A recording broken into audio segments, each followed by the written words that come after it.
everybody to the March 12th meeting of the Blackstone Millville Regional School District. If you would please stand and join me in the Pledge of Allegiance. I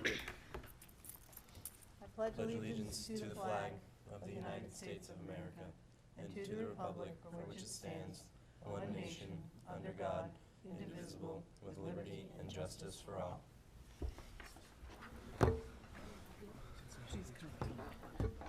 But Tara's not. Okay. Introduction of members. Everybody's busy, Sarah but Sarah will Williams. start you. Sarah Williams, Blackstone. Aaron Vernon, Millville. Jack Keefe, Blackstone. Jane Reggio, Millville. Erin Banaco, Millville. Wendy Greenstein, Blackstone. Matt Aaronworth, Assistant Superintendent. Jason DeFalco, Superintendent. Coming in on the fly. Okay. Pass these to Matt. At this point, we will open up our public hearing to talk about the FY21 budget. So I'm going to turn it over to you or Matt? Both Me, of you. yeah, we'll All right, Dr. DeFalco. tackle it together. Good evening, everybody. Thank you, Jake. We are pleased this evening to take some time and discuss with the community the FY21 budget. At this point, right, we still have a few kind of steps to go before our certification on March 26th.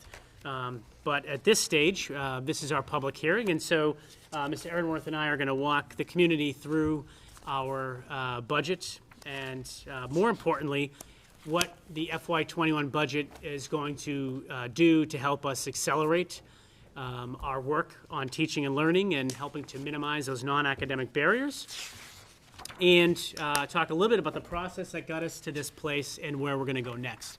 And so with that, we know that everything that we do in our district, including, and I would say probably most important, our fiscal plan, revolves around the idea of improving outcomes for kids, outcomes for students.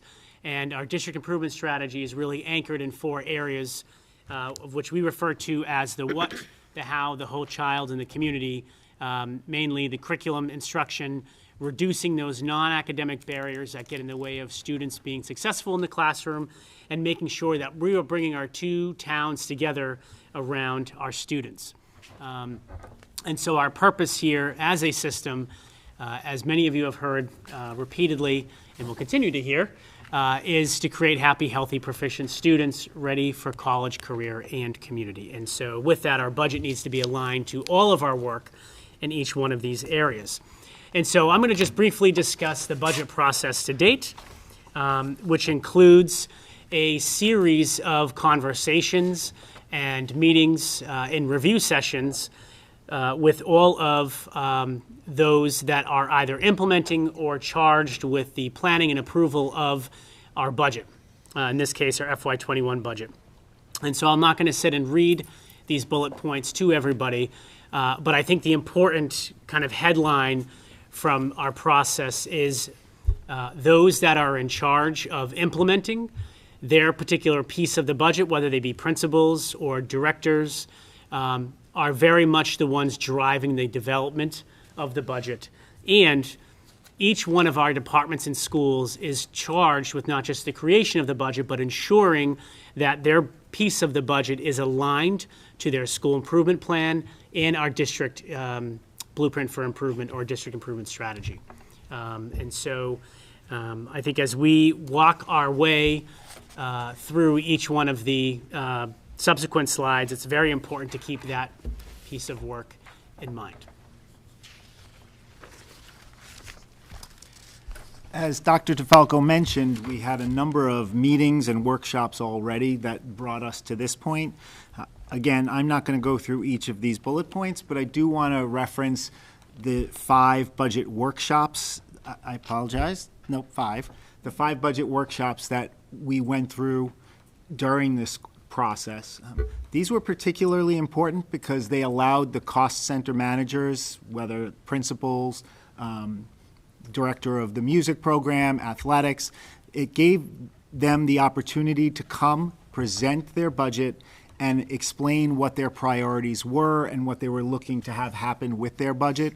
And as we went through the process of figuring out what we absolutely needed to keep and what we could potentially reduce, these meetings were important because they helped the school committee, Dr. DeFalco and I, really identify and better understand their priorities. So there were three major factors that played into this budget, three major factors that played into making the budget difficult, I should say.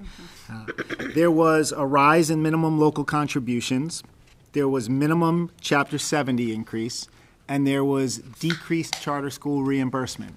And in the following slides, I will go through a little bit more of the specifics. And I think if I could, Mr. Aaronworth, one of the things that's really important to just underscore for the community is the third bullet, which is this decreased charter school reimbursement. And again, I know I've referenced this in a few occasions about the Student Opportunity Act and how that, in fact, was put in place to help increase funding to school systems, school districts.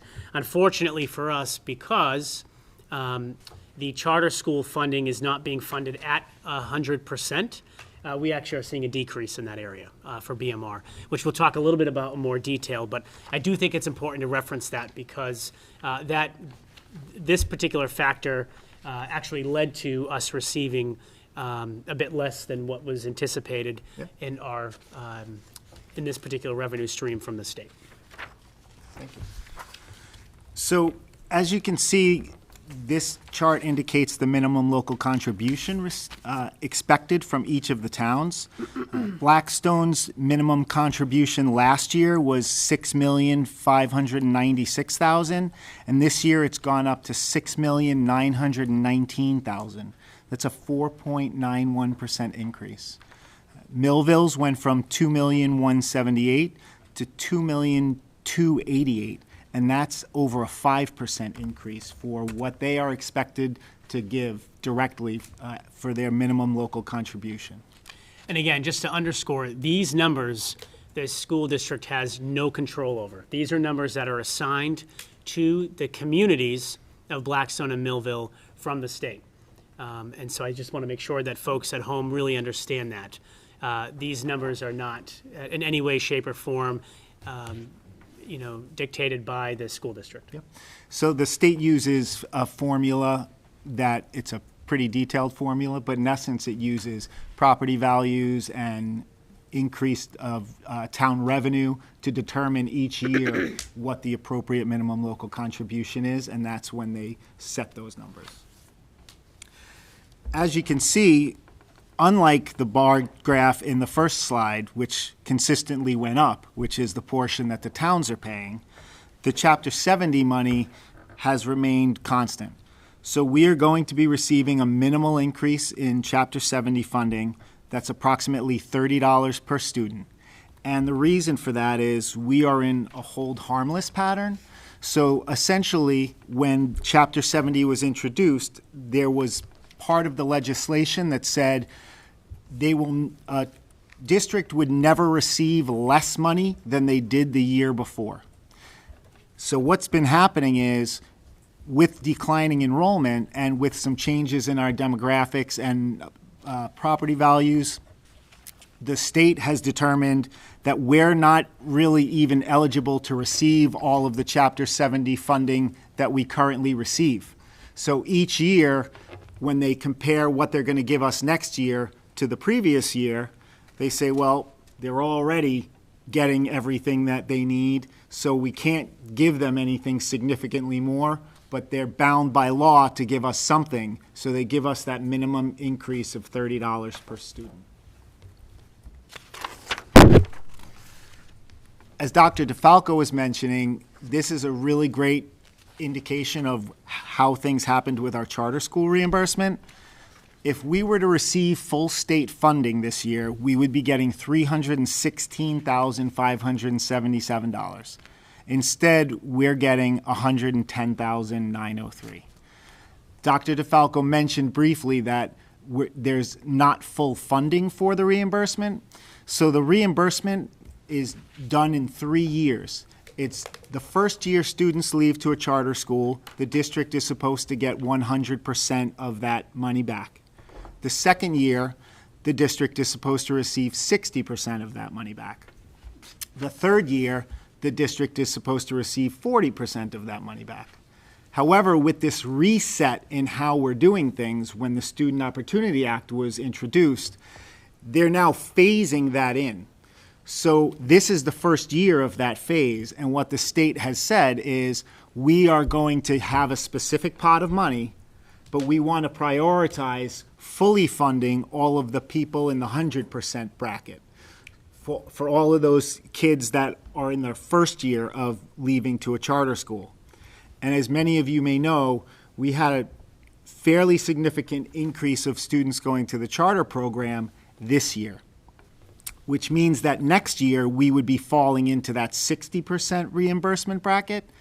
However, after speaking with the state legislators and DESC, they've informed us that if they take that whole big bucket and they prioritize the 100% reimbursement, that leaves about them being able to fund maybe 25% of what's in the 60% bucket. And they will not even get to funding any of the 40% bucket.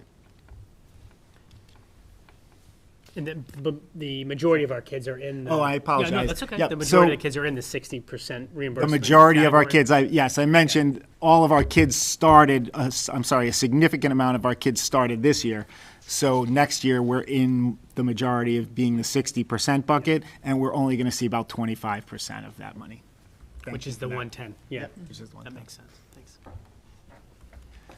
In addition to not getting the full reimbursement that we should be getting, our tuition has gone up for sending students to charter school.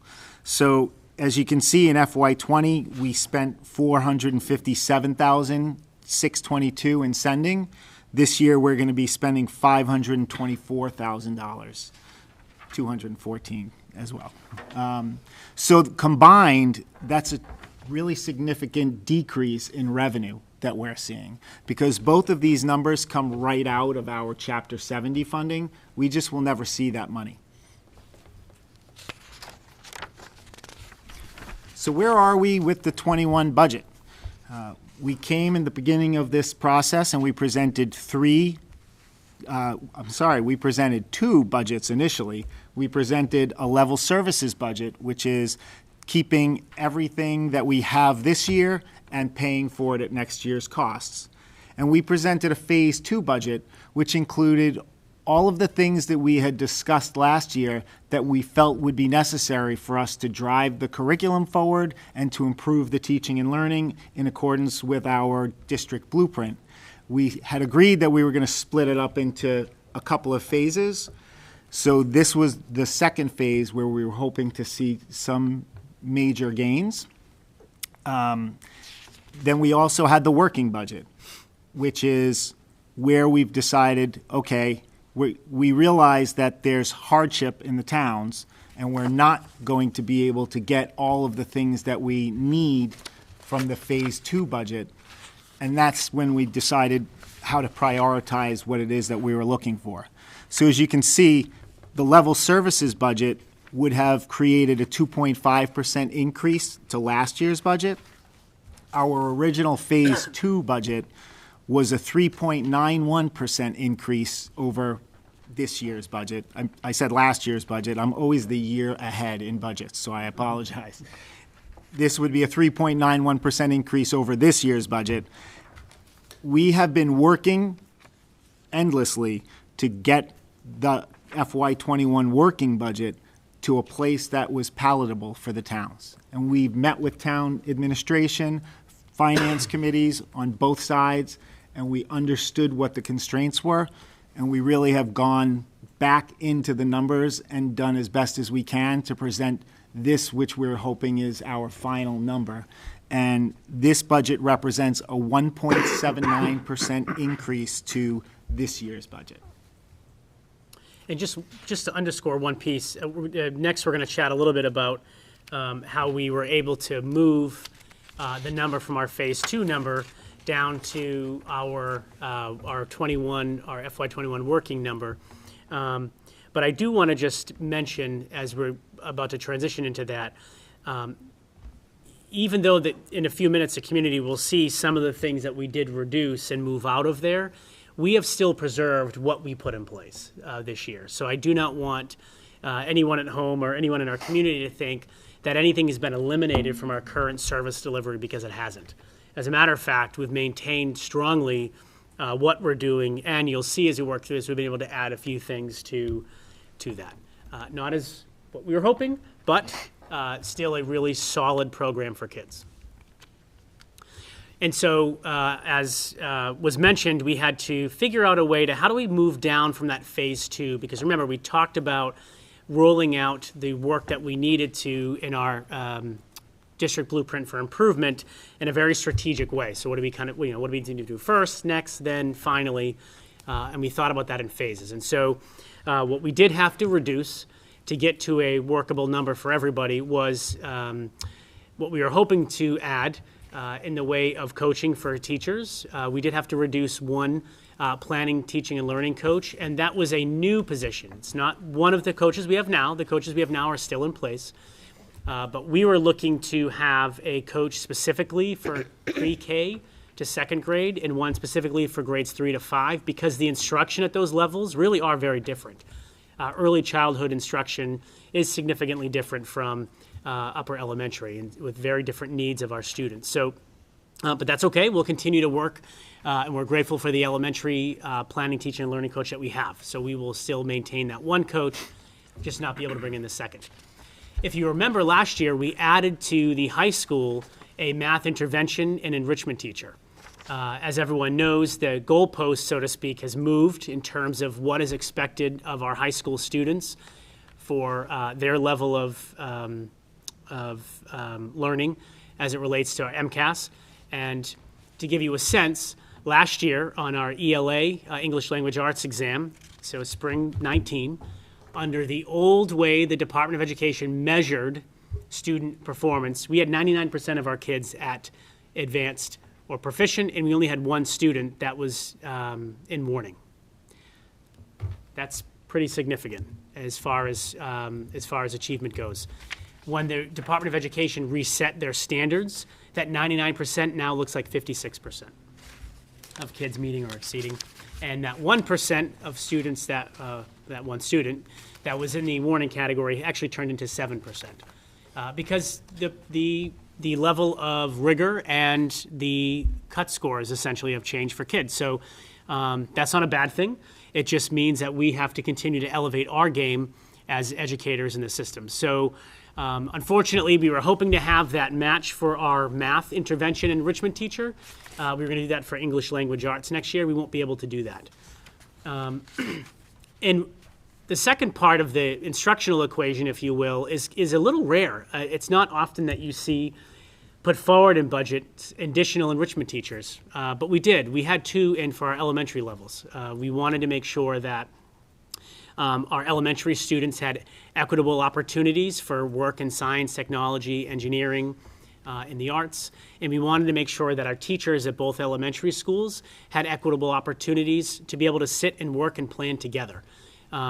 Unfortunately, we were not able to add those 2 positions, but I do think that this just underscores the reason for an approved new regional agreement, so that we can actually plan to do something different to make sure that all students at the elementary level have those equitable opportunities, and all teachers have those equitable opportunities as well.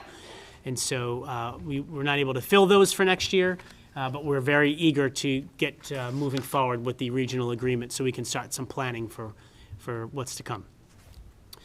I think the third kind of area that was also very helpful was hearing from faculty that have made a decision to retire, and we were able to have some salary savings on those individuals that are retiring.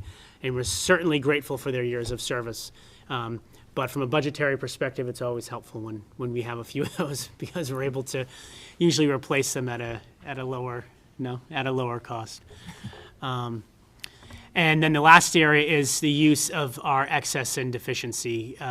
We're able to utilize some resources that we'll talk about in a little bit to move forward with, I think, what what is our largest priority in FY21, separate from maintaining the work we're doing, which we've been able to do, we're maintaining, but we did need to add a new core literacy program, K through 12, and we were creative in how we looked at addressing those needs. So that brings us to our current working number that you see in front of you, which is $26,405,152. And on the next slide, and I'll let everyone take a moment to look at it, I won't read all of the percentages off, but it shows a breakdown of where the money is being spent. And you can very clearly see the blue section. If you can't read any of the captions, the blue section is our instructional services, direct instructional services. The pink is our benefits and insurance, and you can see that that in itself takes up a significant portion of that very tasty looking donut. So that is a large number.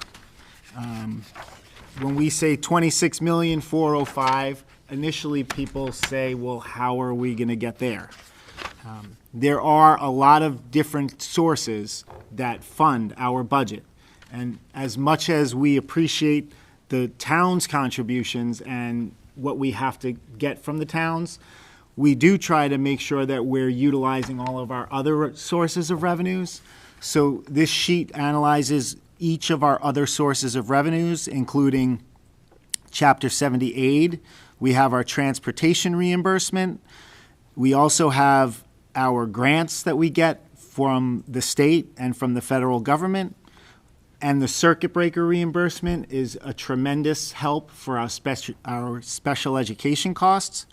And you can also see listed the revenues that the district brings in through fees and services that we provide. So there's classroom rentals, there's our pre-K charges, and there's athletic and music user fees. That total of funds that is going to offset that large number is $13,694,463. So what does that mean for the towns? The rest of the funds do come through our assessments to the towns. This slide actually shows just a side-by-side comparison of the Blackstone Assessment and the Millville Assessment. Blackstone's minimum local contribution being $6,919,849. Their exclusionary costs, which are the costs for transportation, that number is calculated by taking all of the district's costs for transportation, removing the reimbursement for transportation, and then splitting the remainder proportionately amongst the towns based on the percentages that we use for the year. The additional money that is charged is that which is required over the minimum local contribution to make our schools run the way they need to run. And the capital assessment is for specific building projects that each of the town owe money for in longer-term debt.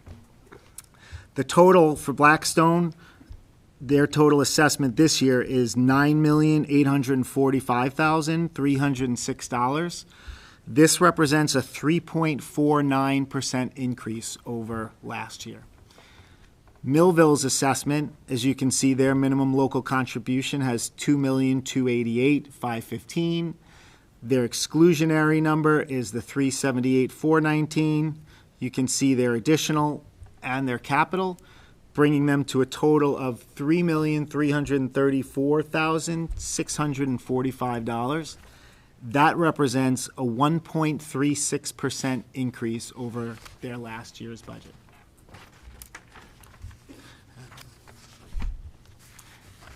The next slides actually break down each town's assessment so that you can compare each line to last year's line. I'm not going to go through those. I'm not going to go through each of the deltas, but what I would like to point out is the fact that if you notice, their assessment for Blackstone this year went from 9,513 to 9,845. So that's approximately a $330,000 increase or $332,000 increase. Not that I'm asking to flip back, but if you go back, their minimum local contribution was increased by about $320 some odd thousand. So most of these costs that you're seeing an increase in, that is covered mainly from the minimum local contribution requirement. Same holds true for Millville. If we go to the Millville slide, their total is $3,290,000, moving to $3,334,645 this year, and that represents only a cost of about $44,000. And their minimum local contribution increased over $100,000. So they actually saw savings against what their minimum local contribution change was, mainly for the exclusionary costs. You will notice that in the exclusionary costs, there are negative deltas if you go back to the slides.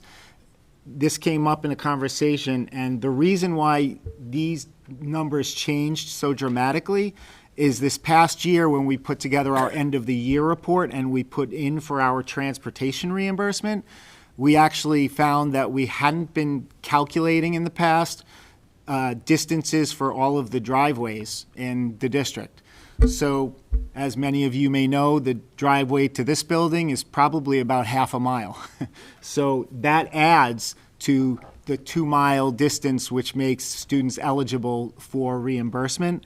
And that was factored into this year's transportation reimbursement, and we're seeing a significant increase.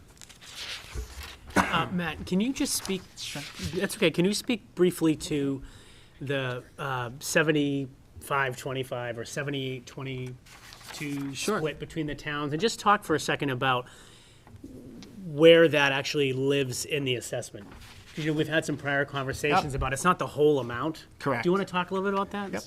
So where you'll see the actual proportionate split, as we discussed before, Dr. DeFalco mentioned, the minimum local contribution part is set by the state.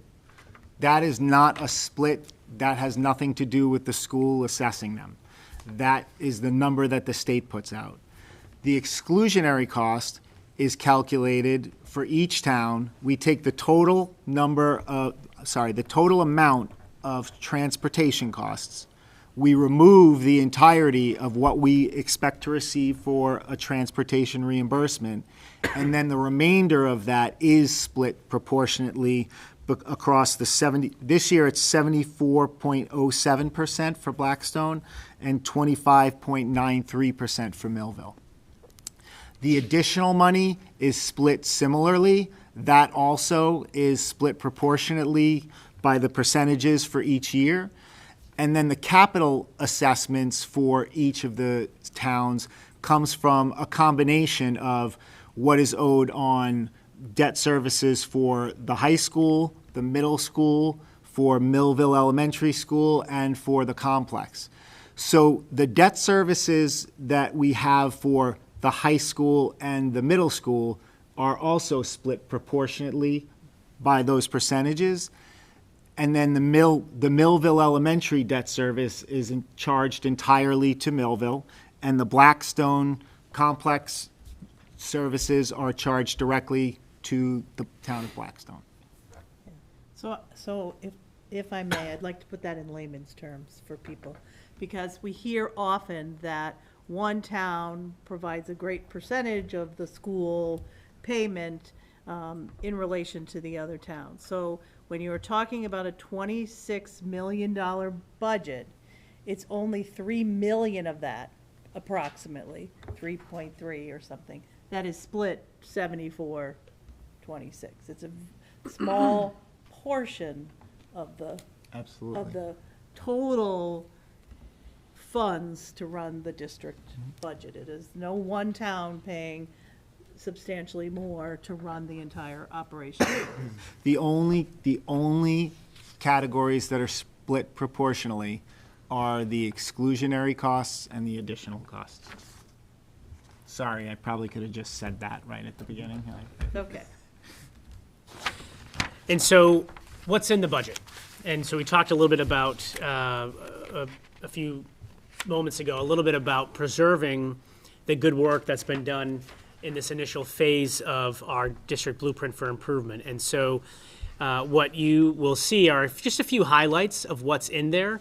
And when you hear this, you see this idea of continued instructional services, that's referring specifically to the model we have in place. So it's talking about our professional development opportunities, it's talking about our coaches, and so making sure that we are at least maintaining that focus on teaching and learning that we have in place so far. As the community is aware, we have a very robust review and revision process in place for all curriculum. We've done science, which we're really proud of. We've got a new science program at the elementary level and new units of instruction at the secondary. And we were just highlighted in a national publication for our work with our literacy revision, renewal and revision process. And we did a lot of very kind of unique work in that area. We kind of busted the old traditional, we're going to pilot 100 different things and survey, and what do you like and what do you not like, and then kind of wade through all those waters, and we just went straight to the research to see what makes a high-impact literacy program that gets good outcomes for kids. And we just focused on a couple of key high-impact programs through that process. And so that we're really excited about, and we're actually going to be rolling out the professional development for staff in the spring. So we hit the ground running and ready to go in the fall of 2020. We are going to be able to expand our one-to-one initiative into the elementary school to grade 3, and then grades 1 and grades 2 will have a shared Chromebook cart between 2 classes. So we will have a huge increase in technology at the elementary level, and at the kindergarten level we will have Chromebook stations set up in every classroom so that we can actually integrate in the technology into the general teaching and learning, even at the kindergarten level. So we're really excited about that as well. That piece is really important because as we think about the work in our new science program, in particular at the elementary level, and the work of our literacy program, there are a lot of online components to that, as well as some of the intervention programs we're using, and our current math program, which is Envisions. Lots of online resources there too for kids and teachers. So we're really excited about that. So as a district, we'll be one-to-one grades 3 through 12, which is exciting. And of course, we mentioned our new literacy curriculum for grades K through 12, and we're going to be using our excess and deficiency resources, which were certified at about $754,000. So we'll be taking approximately $166,000 to be able to pay for the first of 2 installments for our literacy program. The overall literacy program is around $340,000 for K through 12. That is a significant amount of money. However, it is a one-time purchase for a 6-year model.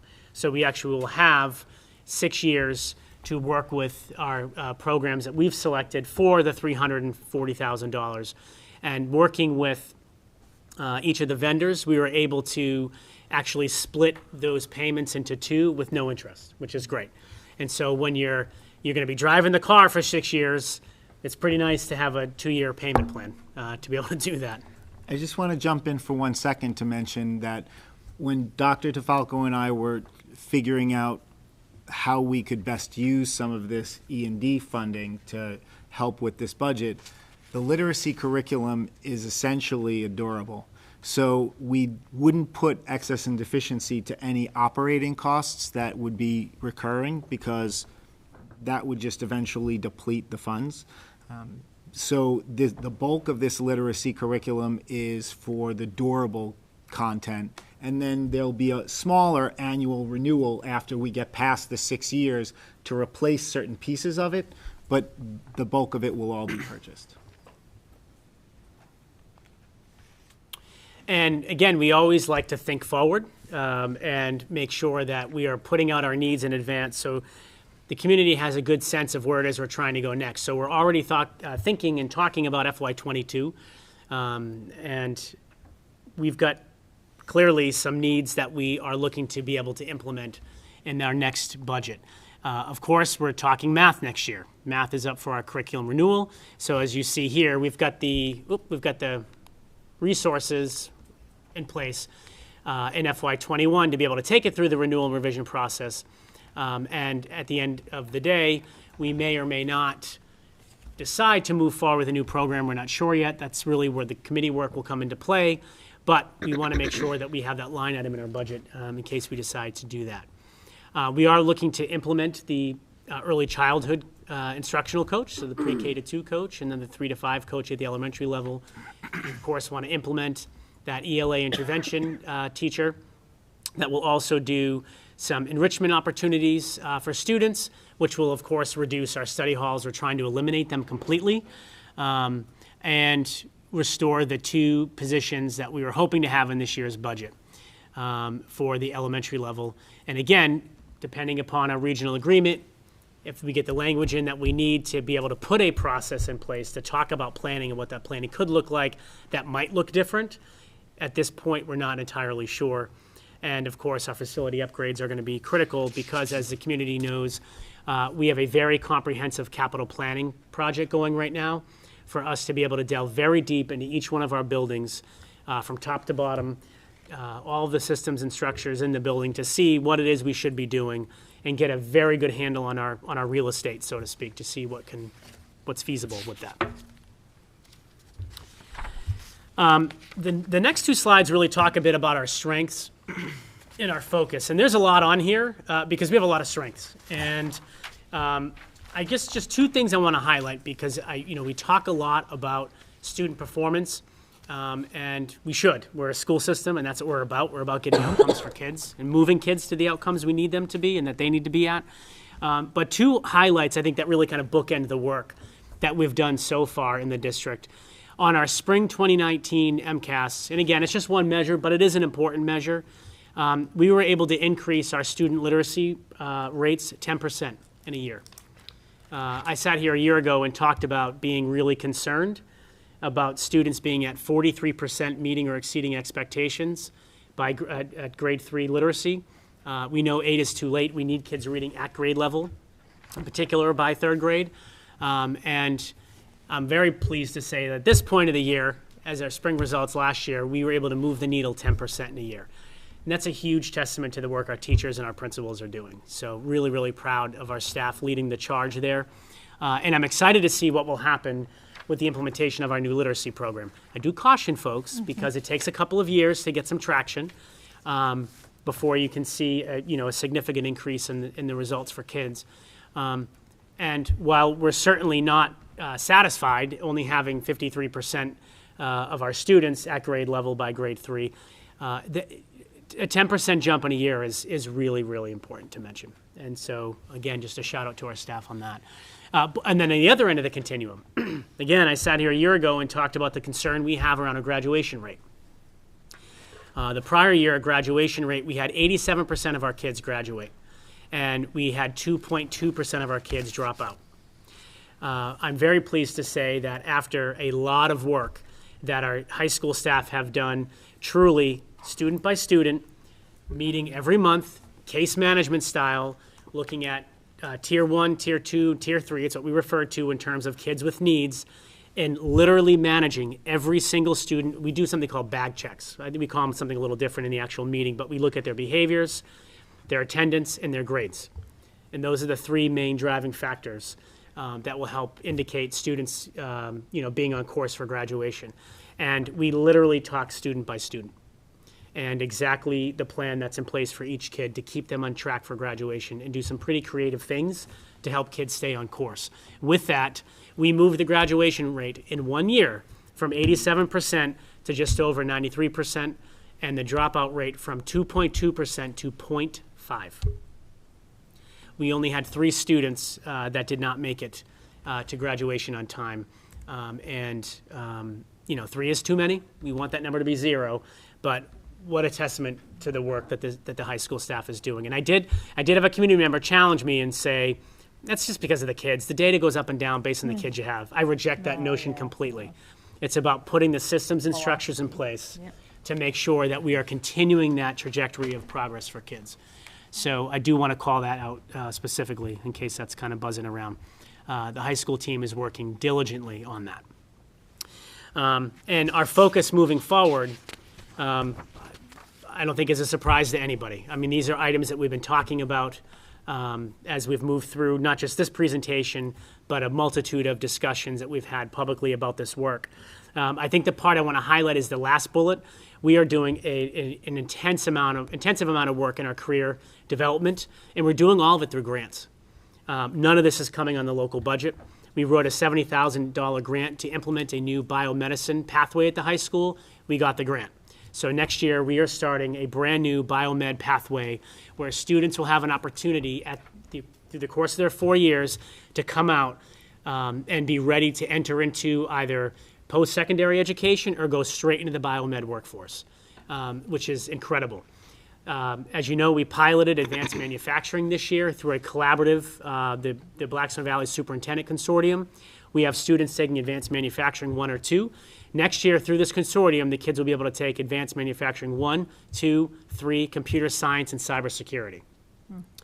And so now that we've got a sense of what the high school career development work will look like, of which we have written another $150,000 grant to our legislator to continue that work in the consortium through the Blackstone Valley Superintendent Group, we are actually backing this into the middle school. So we have submitted a $100,000 grant, of which we've been advanced to level 2 in this grant process, which is really exciting, to study at the middle school level artificial intelligence, computer science, expose them to biomedicine, and advanced manufacturing. The idea is we had to get the high school situated first with their career development coursework, and then back that into the middle school, so kids would have a sense of what are the opportunities for them to pursue. And I will tell you, our middle school students, not only are they already using all of the Lego robotics and all the software and materials that come with that, but next year they will be programming the Alexas that we all have in our homes, not to eavesdrop on anybody. Listening in. We'll be listening, no. But they also will be programming robotic arms and actually training the arms to determine whether or not they need to collect information and function as an AI mechanism. It's amazing. I mean, this is right here in this building, the level of work that we're going to be doing. In addition to the work we already do with our 3D printers and our makerspace. So if folks aren't aware of all of these things, BMR is the place to be. And even with the budget we have in place and not having everything we were hoping to put in place, we are on the cutting edge of a lot of work, whether it be literacy, science, career development, one-to-one technology in the classrooms. We are really moving the needle. And to keep moving that needle, all we need is $26,405,152. But as we stated before, this amount does not get assessed to the towns. So we do have some next steps. We are going to be at the Town of Millville Finance Subcommittee meeting on March 18th. We'll be at the Blackstone Finance Subcommittee meeting on March 24th. And we will be back here again at the school committee to hopefully certify this budget on March 26th. And with that, we hope that everyone will join us and support us in moving this budget forward. Any questions from the board? Any questions from the public? School committee? No? It'll be up, if it's not uploaded, it will be uploaded, yeah. Anyone else? All right, thank you both. I have an extra. Yeah. Yes. Do you want to give this to Yeah, I have Kathy an too? extra one too. Is it disinfectant? Some hand sanitizer. Should have coughed on it. Yeah, we got that too. We're good. Or candy. We got everybody covered tonight. Just re-verify the times of the. Millville I have Finance 6. Committee, 7? Is that the budget meeting? So I can, yeah, I can check. 7? People have just been listening to me on 3:18. rappers all night. I had 6:30, but was that right? I have 6:30. Oh, is it? I don't know where it got. I think Jason invited us. Oh, okay. Yeah, is it, you have it on there? 6:30. Do you want everyone there or just Blackstone, I have Millville? 7, but I wrote that in myself. I can't help it. Um, 24. Totally answered. Well, It's don't good for touch your your hands. face. I have 7:30 on the 24th for Blackstone. That sounds like their time. Wait, what? Okay, Was the date wrong? because we had negotiations I prior to that. have them on the 23rd too. We don't Excuse have me them while on I the refill my 23rd water. right now. Oh, I do too. I have them too, yeah. I think they gave us a couple dates to put on hold, maybe? Okay, but the 24th is the date, right? Well, let me confirm, just so there's no Confirm. issues. Thank you. Yeah. Which one were you talking about? Blackstone? Blackstone's, Blackstone yep. FinCom. Are we going back to their board? No. Just the FinCom? No. We have meetings coming up. We'll be at them. Anyone's meetings welcome will to be join there. On us. the date. Any public forum? Okay. You have in your packet consent agenda A. I believe we have warrants. Do we need to vote a single motion? We didn't officially open it. I'll entertain a motion to close the public hearing. So moved? Second. Moved by Aaron, seconded by Wendy. All those in favor, say aye. Aye. Opposed? Okay. Now moving on to our regular meeting. We have warrants. We have a field trip that will be in June. So we're fingers crossed. And we have minutes from the February 27th meeting. I will entertain a motion to approve consent agenda A. So moved. Second. Second. So moved by Wendy, seconded by Karen. All those in favor of consent agenda A, say aye. Aye. Opposed? Record shows somebody joined us. Would you like to introduce yourself? Oh, that's Tammy. Tammy and I'm in Blackstone. Okay, Sorry. next on our agenda is the approval of the Unit A contract. People should have a copy of the memorandum of agreement. That was a lengthy process, but in the end, I think one that hopefully is equitable for the members of our teaching staff and that unit and the school committee and the district moving forward. It is a 3-year agreement, but because we're halfway through the year, it's like a 2.5. But everything that's in there is retroactive to the start of this fiscal year. Did anybody have any questions on that agreement? And I'll entertain a motion to approve it and sign it. So moved? Second. Okay. Moved by Aaron, seconded by Jack. Any other discussion? All those in favor say aye. Aye. Opposed? Abstentions? And there's two, if you can sign both. And there are 2 that need to be signed by all of us. Excuse me 1 minute while I sign here and then move to the next item. And once we have the contract actually rewritten, then we'll sign another signature on the back page of that. Everybody was looking at me. But this is to keep the, The memo going. I said, Keep it "Yeah, I moving." have it. You all better run. Okay. Next on our agenda is the school year calendar for 2021, provided that there's no coronavirus still. No. Not to make light of a very sad situation. We are proposing an opening day for staff for Tuesday, September 1st. Staff Professional Development Day on the 2nd. And so classes would start for students on Thursday, September 3rd. And it would be more of an orientation to the school day. Get to know your way around, get to know how the buses work, have a great day, your first day of school, because then they'd have Friday off and begin the Tuesday after Labor Tuesday Day. after, the 8th.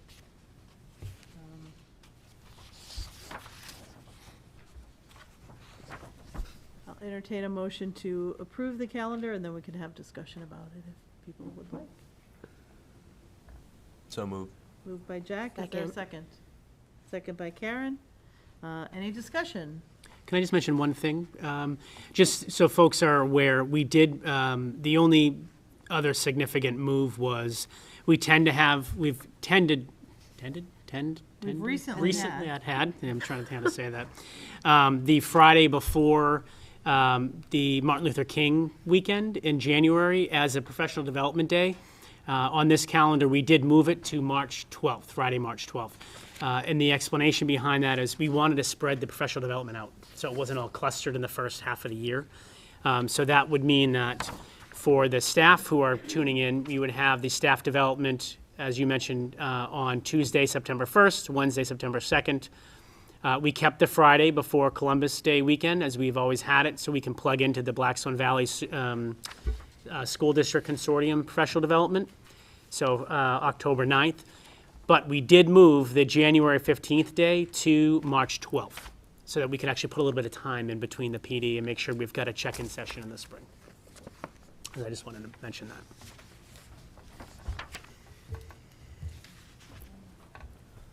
Oddly, it falls on the day. Yes, on February vacation week of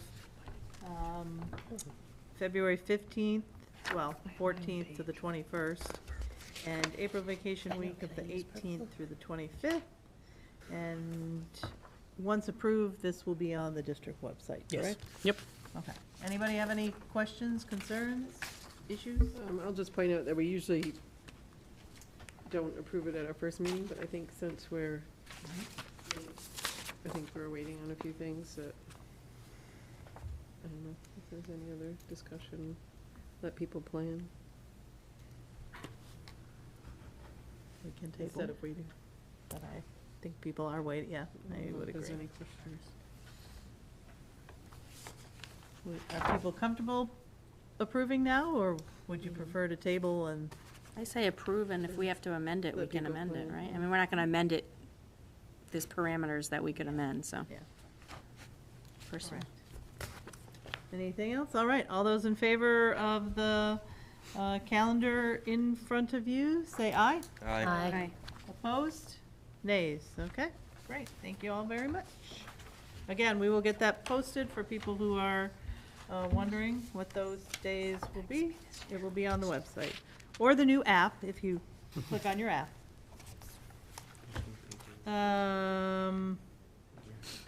Oh, so, It's the first thing I looked at.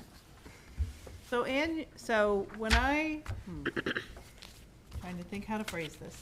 When I first joined the school committee, many years ago, the school committee had, probably for a very long time, given a scholarship to a graduating senior who perhaps might be pursuing education or some similar field, or the child of a school committee member, or it might be some other thing, I'm not sure. Joining the school committee. Joining the school committee. And You went the extreme. I think when there hasn't been, we've always looked at our student reps, Jack, and you were Yeah. our student rep. Yeah, Yeah. yeah, So Oh, I didn't know that. that was, I was, yeah, yes. that was another. that's what led you here, right? Yes. And the school committee members used to give a portion of one of their checks to go towards that scholarship. Several years ago now, we changed that process to put it into the district budget. And I'm wondering if we want to continue that way, or if it's a scholarship from us, if it's truly a scholarship from us, if it should come, and is it 500, is it It's about 2 500s. Mhm. two $500 scholarships, so. So I'm looking for some general feedback. But we did budget it for this year, so we also need to approve that we want to continue to do that this year, and then how do we want to do it moving forward? What would be different moving forward? I think just How it's funded. understanding it a little bit better. So are we approving $500 for, are we looking to, at the wording? Are we looking at keeping it the same? Are we looking at taking, I mean, I would like us to consider how it's funded. how it's funded? I think that the original and I don't know, I wasn't here when it was originally created, but the original intent, it was from the members of the school committee to give a scholarship. Putting it in the budget is not from the members of the school committee, it's from the district. Well, Ann, how do we give it to a child of a member if it's coming from the budget? Well, that's my, Okay, that's what I'm asking. I that's, thought back to when that changed though, and it was Dr. Davis that was working at the time that told us we should be funding it from that line. I think he questioned us on why it was, but it maybe that was a year that, I don't know. I don't know. I just. Yes. I mean, it's worded that, I believe what I've seen on the awards night, it explains it in depth, and it says, awarded to a child of a committee member or a student pursuing an education, future. So I think if the fund if it's funding that's going to change, where it's being funded from is going to change, I think we should be the one selecting the person too, because there are many years that it's not our students. So I don't, do people who give scholarships select? typically. Do they Typically. apply for them? On the Or is form, it do you just have the given out form randomly? that guidance sent you? Because It it just asks if asks, we're doing it again. it asks if you want to select and if you want to award. I think it just asks if we're doing it again. But if you give me a moment, I do have it. It'll take a moment, but you guys can talk amongst yourselves. I feel like I don't know if I should be I don't know, I mean, obviously, this Well, particular none of us year, should be. I have a student who potentially could get the scholarship, so I don't know if I'm supposed to abstain from this conversation for a year, or, That's why it's weird to me or what. Well, that we So- even have it That's students. that way. You know what I mean? That it would come out of, Decision. what? So, well, if it's about who has students, But to be honest, it was Conversation gets still really happening short. that way because Huh? they were taking it over a stipend, which is on a line item as well. So it was true. still, I think it was just a difference of where the line item. Well, but it came out of your stipend, so instead of your, three checks, instead of your full amount, you had, I feel like they took $75 out. It was $137.50. Okay. You were keeping track over there. Maybe the 50 is wrong. If we was- have it was nobody, Figure how is that it out, or do you decided who just gets know it? that? Like if none of, So people apply, I believe. they apply, Usually okay. guidance. To the guidance And the office. The guidance, guidance counselors just pick. yeah. yeah, of course. I think it would be, Just sanitize my hands. I think it would be different if I might have. we You asked us chose, at the last and meeting, like, on the we- description, it says it could be given to a committee member, it's just a little, but I honestly don't see a problem with it, because we don't pick. It doesn't, Right. we're not choosing these candidates. But I'm saying if it is coming from if we are the ones supplying the funding, then we should pick. That's all I'm saying. And that is an option on from the years I said. I've asked my child to get a copy of well, that's the what I'm- form, and I haven't seen it yet, so I cannot Maybe we can contribute to the That's where it conversation. becomes a It conflict of says- interest, That right? becomes It's odd. that time of year again already. We are in the process of Happily. preparing for our class of 2020 awards night, which will be held, by the way, in case anybody wants to know, Thursday, June 4th. Last year, you were the contact person for the BMR School Committee Scholarship, $500, and there are 2 of them. Will this be given again this year? Or what amount will the scholarship be for? Our scholarship committee will choose the recipient, yes or no. Please have the BMR Scholarship Committee choose the recipient. Any changes, and our email address. So that's the option of us. So that should mean our school committee, not our scholarship. I like guess have a we could scholarship form committee. a subcommittee. I guess we could. If you do that. So I'm looking for guidance in. May I ask a question of clarification? Sure. Are we Are we asking, are we funding this year's with our own No, money or nope, for next year? next year. Okay. This So year I'm is, the one that should not be participating. I mean, that's Or one Tara. point. Or Tara, right, potentially. I'll abstain, I guess. Well, I think we need a little more clarity, because I still am not certain. I mean, I think it's important to give the two $500 scholarships, but then looking at the wording and looking at, that, I think we could table it, especially if it's not for this year. We're still doing status quo this year. well, we have to decide, we have to decide what we're doing for this For year this as year. well. Oh, but I Not thought- where it's funded, but what we're doing, we have to decide for this year. So that's the point of this conversation, or Well, both? both. Okay, so I would like, can I make a motion to fund it? But I would like to table the language until we can get more information on what exactly is, Is it automatically goes to a school committee member's child? or, Or somebody who's pursuing education, or does the child have to be pursuing education? So from someone that remembered the exact amount, I do believe it says it would be nice if That's right, it it did is say that. awarded to. And for some reason, I remember those words. Yeah. from that was- the- I read that Potentially at this last year, I year's mean, It would be obviously. nice if thing. it It would be is. nice if this went So it's not a, I mean, this year, obviously, I have a senior, but we have a former school committee member who also has a senior, so is that, I don't know what the language is, so. Yeah, I don't, there's think no it's language At least one, here. I don't know if there's Education. somebody else that's a There's- senior that had a school committee parent. Do you want me to bring the language to, I don't know or if we the, could create, if the original change came as a result of it being an issue of the board awarding directly to the, like, because if it's our money going into it, stands to reason that we're the ones making the decision, and then we just pick someone's kid out of the 8 of us sitting here. So seven as with long as kids. I've been on the committee, we have never selected the person. no, But we decide whether it's funded or not. yes.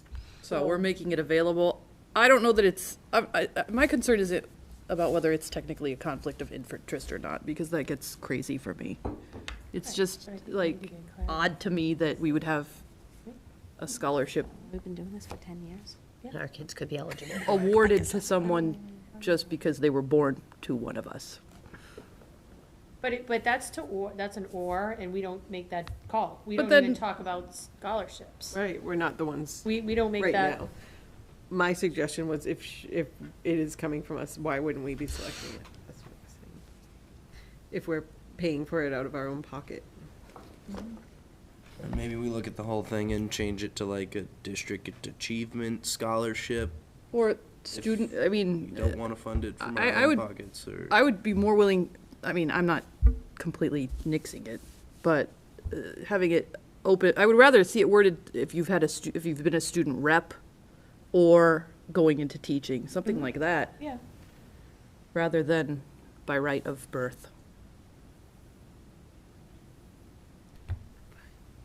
But I'm just one person. I don't know timeline, there's nothing on here Well, that, we're just approving this year, right? but this year we have funded, We we don't have have to already tell them. funded it. Okay. So we're just answering the questions, we're not even approved, we've already funded it, there's already $1,000 in our budget for Right, this. so we, So leave that So as we're is. deciding, are we giving it again this year? Yes. Which we already essentially decided. right, For what amount? Do we still want to do 2 for 500? yeah.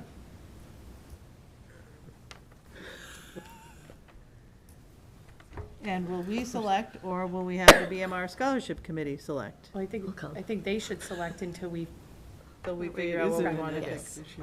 Yes. I mean, I have no problem calling and finding out why it was changed. And from the people who changed it, it was It was Bill and Dr. and Davis. Dr. Davis. So I have no problem asking that question, nor calling, but I still need some, I just want some understanding behind it before we start to change the wording, and Yeah. then we may be in the wrong again, and Yeah. Yep. I'd rather just find that out first. And if it's into next year, then we have plenty of time. You Summertime. will do that? I'll do it before I leave. You got it. You're on. I have no problem doing So that. everybody's okay, status quo this year. Okay. Done. Thank you very much.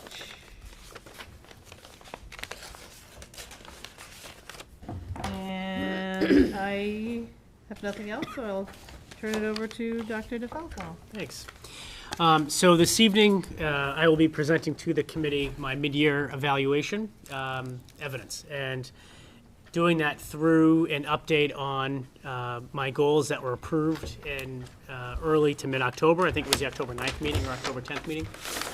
And so we're going to talk a little bit about essentially the outcomes for each goal and the progress that I think we have made as a district and that I've made as superintendent in each area. These goals are really important because they are the goals of the school district. And so it's really, yeah, thanks. Thank you. And it is important to note that I did take some time and go through this with our leadership team and talk a bit about each of the areas and the evidence and the progress. And so, you know, again, I know I've said this every time, you know, we've had to have a conversation around this, but I am very proud of the team that is helping to drive this work each and every day in our 4 areas of our district improvement strategy, helping to push us closer to our purpose and bringing that purpose to fruition. We talked a little bit about in the fall this idea that goals lead to actions and actions lead to outcomes. And so that really is kind of the whole idea of having district improvement goals, professional practice goals, that when those pieces are married, we will see an improvement in our student learning. If I could interrupt you for Please. 1 second. So you have 2 different forms that you've received today? I didn't give a form. She sent The one. Oh, I'm sorry. Yeah. So the survey type the one. survey, the Google, what do you call it? A Google survey, Google Google. form. Google form. If you want to do it online, if you want to do it handwritten notes, but essentially, with what Dr. DeFalco shares, we will compile some results, and at our next meeting, we will give our formative assessment of how we think things are going. So, excuse me, can I just clarify? So when do we need to get, so I'm assuming we're getting you our, Well, it's a or Google, we're filling in the Google So- form by what date do you I'm want? going to let Wendy Okay. take over. Okay. So first, I just passed out the indicators that both Dr. DeFalco and I discussed in August. So he's going to be sharing evidence for the ones that are squared off. So standard 1, A, B, and F. And if you turn the page of the form, all I did was copy the indicator specifically to what he's going to be sharing. So you can see, you know, the different categories.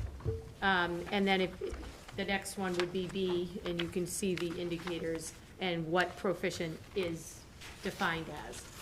So right now, because we are using the new rubric, it's not really new, it's just a more defined rubric. More defined. Yes, we're breaking down the indicators on specific indicators, but less indicators. So evidence doesn't have to be for a whole bunch of indicators. Now it's just certain ones that were collaboratively discussed. So you'll find those on the packet. So if you want to take notes on the packet as Dr. DeFalco goes.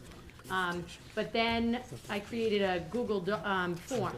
And on that form, if you scroll down, I sent everybody the link. And on that link, you'll see standard 1, and it defines standard 1 on what to look for. So I just copied the proficient part out so you could see it as a description. And then I gave a scale, needs more progress, meeting the standard thus far on 1 to 5. And then that is a required one, but the comments, if you want to leave a comment, Jane can compile it easier if it's by standard. I will say though, if it's not a 4 or a 5, or if it's below a 3, I would suggest leaving a comment, because the part of a formative is to find out where Dr. Falco needs to go. So if he's below a 3, or you mark him as below a 3, you might want to leave a comment looking, letting him know what you're looking for. If you scroll down, they're all very much the same. All I did was copy the standard in which we discussed, defined what proficient looks like right out of the rubric, and then needs more progress, meeting standard thus far. So you can see all of them are arranged as is. And again, the comments are not required, but again, if you're below a 3, and it kind of goes to the contract as well, we need to really define, you know, what we're looking for. So come his summative, he understands what's missing or what evidence he needs to pull together before the summative. And then the last part of the form is just simply, if I could get way down to the end, and you all have a link, I sent the link earlier. So as you go, if you want to fill it out, you can. But I did have feedback on there, and I said if you want to add feedback, please take some time to review the evidence submitted. If there is something that you feel is missing based upon the agreed indicators used, please comment below according to the standard, just to make it easier for Jane to compile or aggregate the information. So you can do this as we go and as Jason shares his information, or you can do this at home, but I would probably, Jane, when is the time to discuss the formative after this? Next meeting, so we have 2 weeks, so you have a week. So you need to get it in by next week. Yeah. A week, you have a week to get it in. Next have a week. Thursday would be a good Yep. time to share the form so that the data can be aggregated. And then if goals need to be set or things need to be changed, they can So be is shared. this a form we all have, so will everybody see everybody's response? I only shared it with you, so it would be me as You the and I. subcommittee and you Okay. as the chair. Okay. But you can, I mean, that's all it should be shared. Yeah, because it's no, only a because that's my formative. concern, because No. we can't share it. No, and it's only a formative, so it Yeah. shouldn't be something that's, Right. it should be discussed at the meeting. Right. But just as a way of organizing the information and Yep. making sure everybody's voice is heard. All right, thank you for letting us No, clarify that's that. great. Okay. Actually, that was perfect because Jesse had the wrong PowerPoint. It wasn't him. It wrong was sent. So I was having a little mini stroke as you were talking through that because that wasn't what I was trying to present. So thank you. So thank you so much for For the distraction. Gave you a minute to Squirrel. regroup here. Yeah. So I'll give Jesse a second, but I just want to share before we get into the actual discussion. In your packet, you received we tried to thin this out. If you remember last year, it was like in a binder, and what we did was we actually put, as we did prior, we put the oh, thank the Lord. Okay, all right, we're good. We put the goal, and then we put the evidence summary behind each of the goals, and then in your packet, you got the actual pieces of evidence. And so, as Wendy was just mentioning, this year we are focusing on just a handful of standards. And I just want to note, if you look at Standard 4 Professional Culture, on your sheet, it outlines communication indicator, communication skills, and I had highlighted shared vision. So I will fix that for the next portion of the evaluation cycle to make sure that I have that accurately reflected. And so what you'll notice when you probably already did notice, when you look at the goal update and the evidence for each, you will see next to each of the pieces of evidence, either 1A, 1B, 1F, et cetera, et cetera. And so I tried to make it very clear so that you could see the evidence in the actual standard and indicator that it aligns to. I took your feedback very much to heart at the end of year and trying to kind of go back and forth through and find out what met what, and it was, trying to clarify that as much as I can. As you can imagine, it's a balance to try to get this work into kind of one place in a real succinct way, because the work doesn't live in a silo. In fact, it often bleeds from one piece into the other. So that was my attempt at trying to make this a little more clear for everybody. So I hope that was helpful. And so the first goal is my professional practice goal, and the gist of this was to really spend one day in every classroom really working side by side with the teacher and spending time getting to know the classroom environment, getting to know the students and the work of our faculty in a very different way. I think, everybody may have a different opinion on this piece of it, but for me, I really have enjoyed spending, more than 10 minutes or 15 minutes just walking through a classroom. I really have appreciated getting to see how our teachers are working each day, and the successes they have and the challenges that they're working through, and the classrooms. I just want to go back quickly to that Johns Hopkins report that we received. I mean, by and large, we have very warm classrooms in most cases, and the classroom climates are welcoming, and the relationships are strong and kind, and so I've really enjoyed having the chance to just plug into that.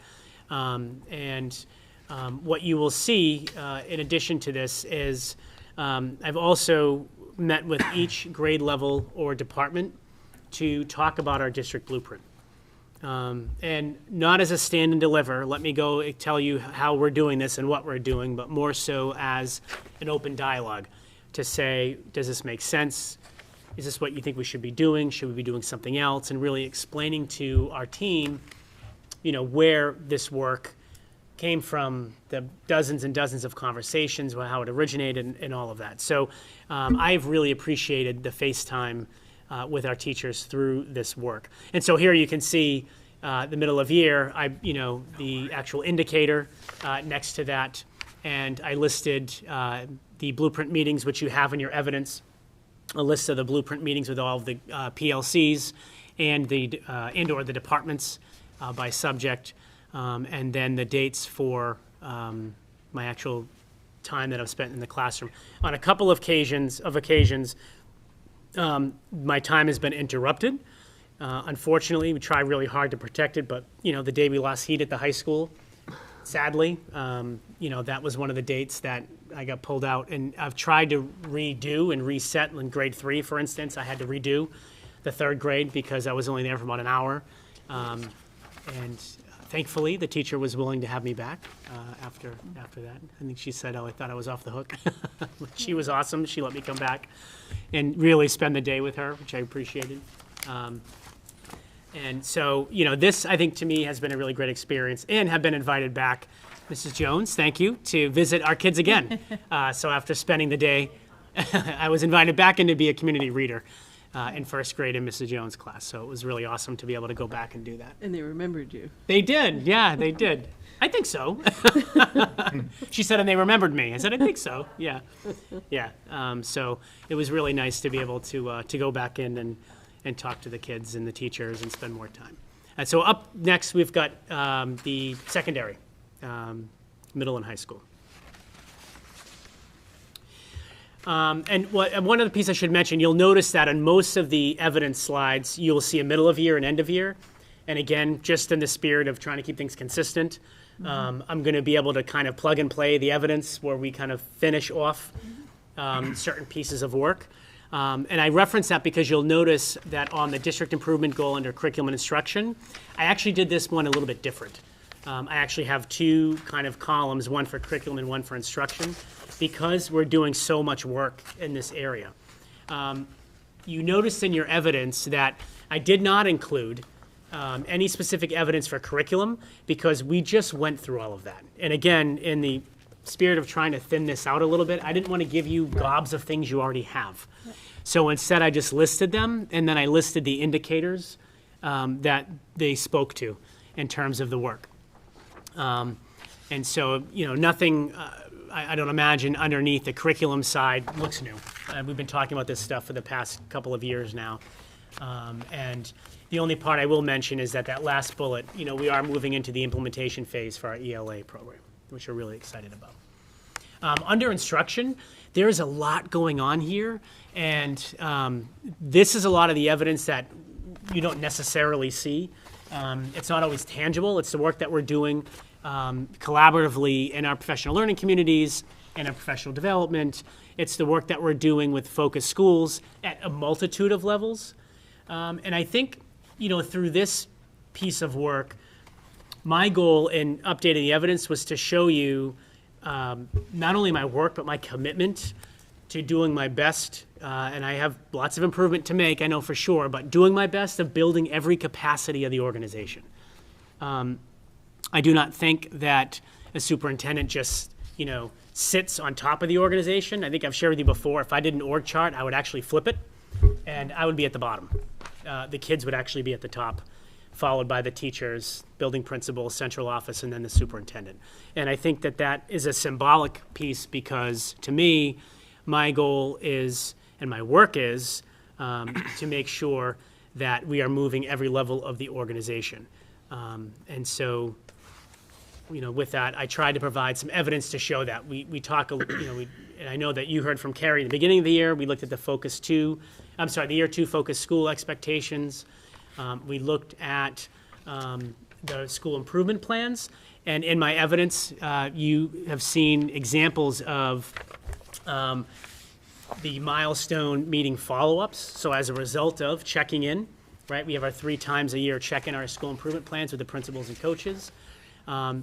The work that we've been able to implement, the data that we've used to do that, so that idea of kind of what's working, what's not, and what's next in each of those objective areas. So I tried to show some pieces of evidence of that.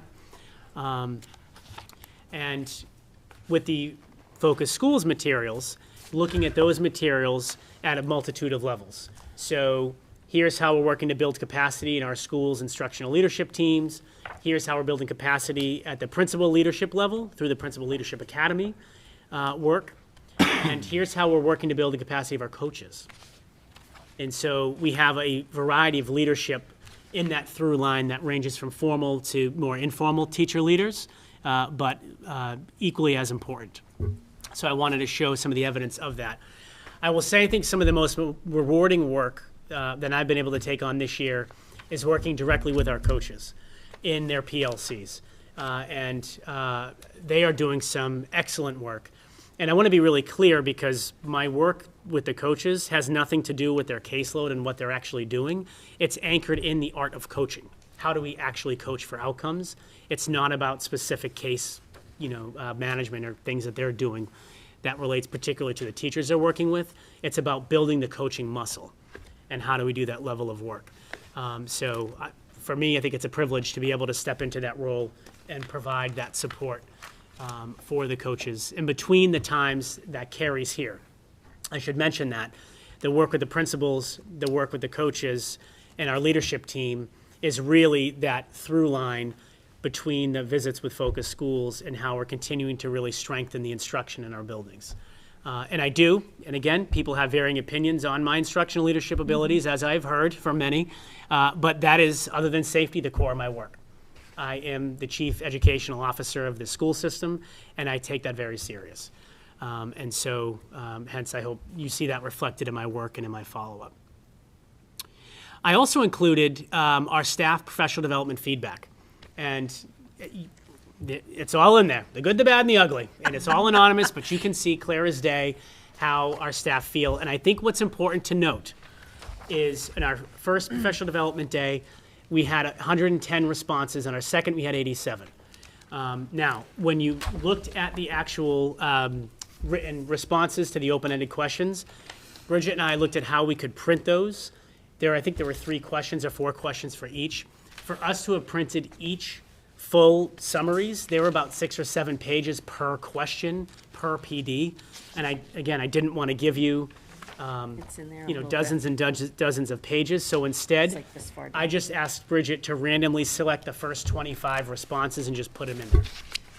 So you can see, and this is what people thought about the professional development we provided. I think the headline for me is in the October PD, about 80% agreed that the PD was on the right track. And again, it was on 110 responses, so it was a decent response rate out of about 150 participants. But about 110 felt the PD was on the right track.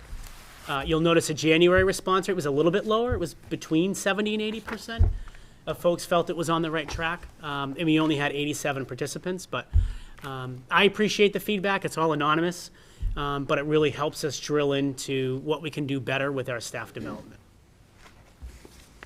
I don't know if there's any particular questions on any of those pieces before I delve into the next. I did notice the increase in the positive response and the, the negative. It's like a very small percentage, which is nice to see. And we're excited with the new contract because we really worked hard with the teachers to put some language in to help the teachers build some of the PD that they, that they want and need. And so one of the shifts in our staff development, we still have our 15 hours, but 10 of the 15 will be driven by a staff survey through the instructional leadership team created by the instructional leadership team and staff and delivered by those folks that's anchored to our school improvement plans. And the other 5 hours are created by teams of teachers, grade levels, departments that are directly anchored to their specific goals as well. So I think that ownership is really critical in this. So I'm excited to see what that will bring forward. Jason, is there an overview of what the PD days looked at? I don't have here? it. I didn't notice it, but so it's not in here. It's not in there, but Okay. what we can do, and I'd be happy to send because we have them, we do something called a PD Day at a glance, and it's by stakeholder. So by every group of educator in the district, and then the focus, the objectives, and the look for is after. So that's already in exist. I don't want you is. to I can create send it to you. something. We have it. Okay. Yeah, no. I'm just curious to see what each day involved in contrast to their responses. Absolutely. We do that for each staff development day because we actually want to put together essentially a portfolio of what we're offering. And so it's by stakeholder, goals and objectives, and then some of the logistics like where it is and what we're going to be, the time of it and the sessions of it. So yeah, I can send that in the update tomorrow. So you have for both days. We have those. And then the last two bullets I think are really important as well because I wanted to show you a sample of my calendar, which I know sounds kind of bizarre, but again, when we're talking about improving instruction, I think it's important for you to see how much time I'm spending in a week in doing just this work. And so I just printed I went to October and one to February. They're just random, but I could send more others. You can look at the whole thing. I don't care. I mean, it's just the work that we're doing. But I wanted you to get a sense of how my time is being spent to really develop and to support the work at every level of our organization. Because it's not about, and I want to be really clear, and this might sound a little contradictory, but I don't think this work should be about the superintendent. I don't think this work should be about the principal. I think it shouldn't matter who's sitting in these seats to a certain extent. The work is about the capacity being built at every level of the organization so it runs effectively and it grows on the trajectory that it needs to. And so I only mention those things to say that's how I approach my work every week. And there's just some evidence of that and how we're trying to improve the instruction through that work.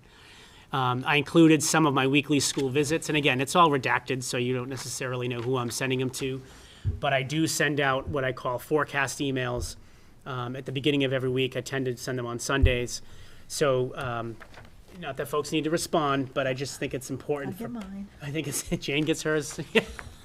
That's true, Sunday mornings. But we build out the week, and so that everybody knows the focus, what we're working on. We've got the charge. And they're not directives. There are, memos, messages like, excited to see, the work at the high school this week. Please pick 2 or 3 teachers you want to visit that we can get deep into your instructional focus area. And then looking forward to catching up on other items, right? So it's not a list of edicts for me of things that we need to do. It's more of a framework that we can function within, if that makes sense. And then the other piece of evidence that I included was a couple of examples of my weekly updates to our leadership team, which go out on Thursday evenings, every Thursday with a podcast. And so I couldn't really think of how to do the podcast here. I don't want to sit here and listen to myself any longer than I have to. So I sent it to you last weekend. If you had a chance to listen to it, great. If not, it's up to you. But it was just an example of the leadership work we're doing to improve instruction.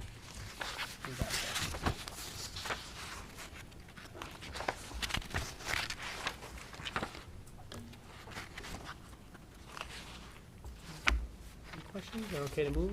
Yeah? Any questions? Yep. So the next area around community outreach. As you know, this is also a very important part of the work.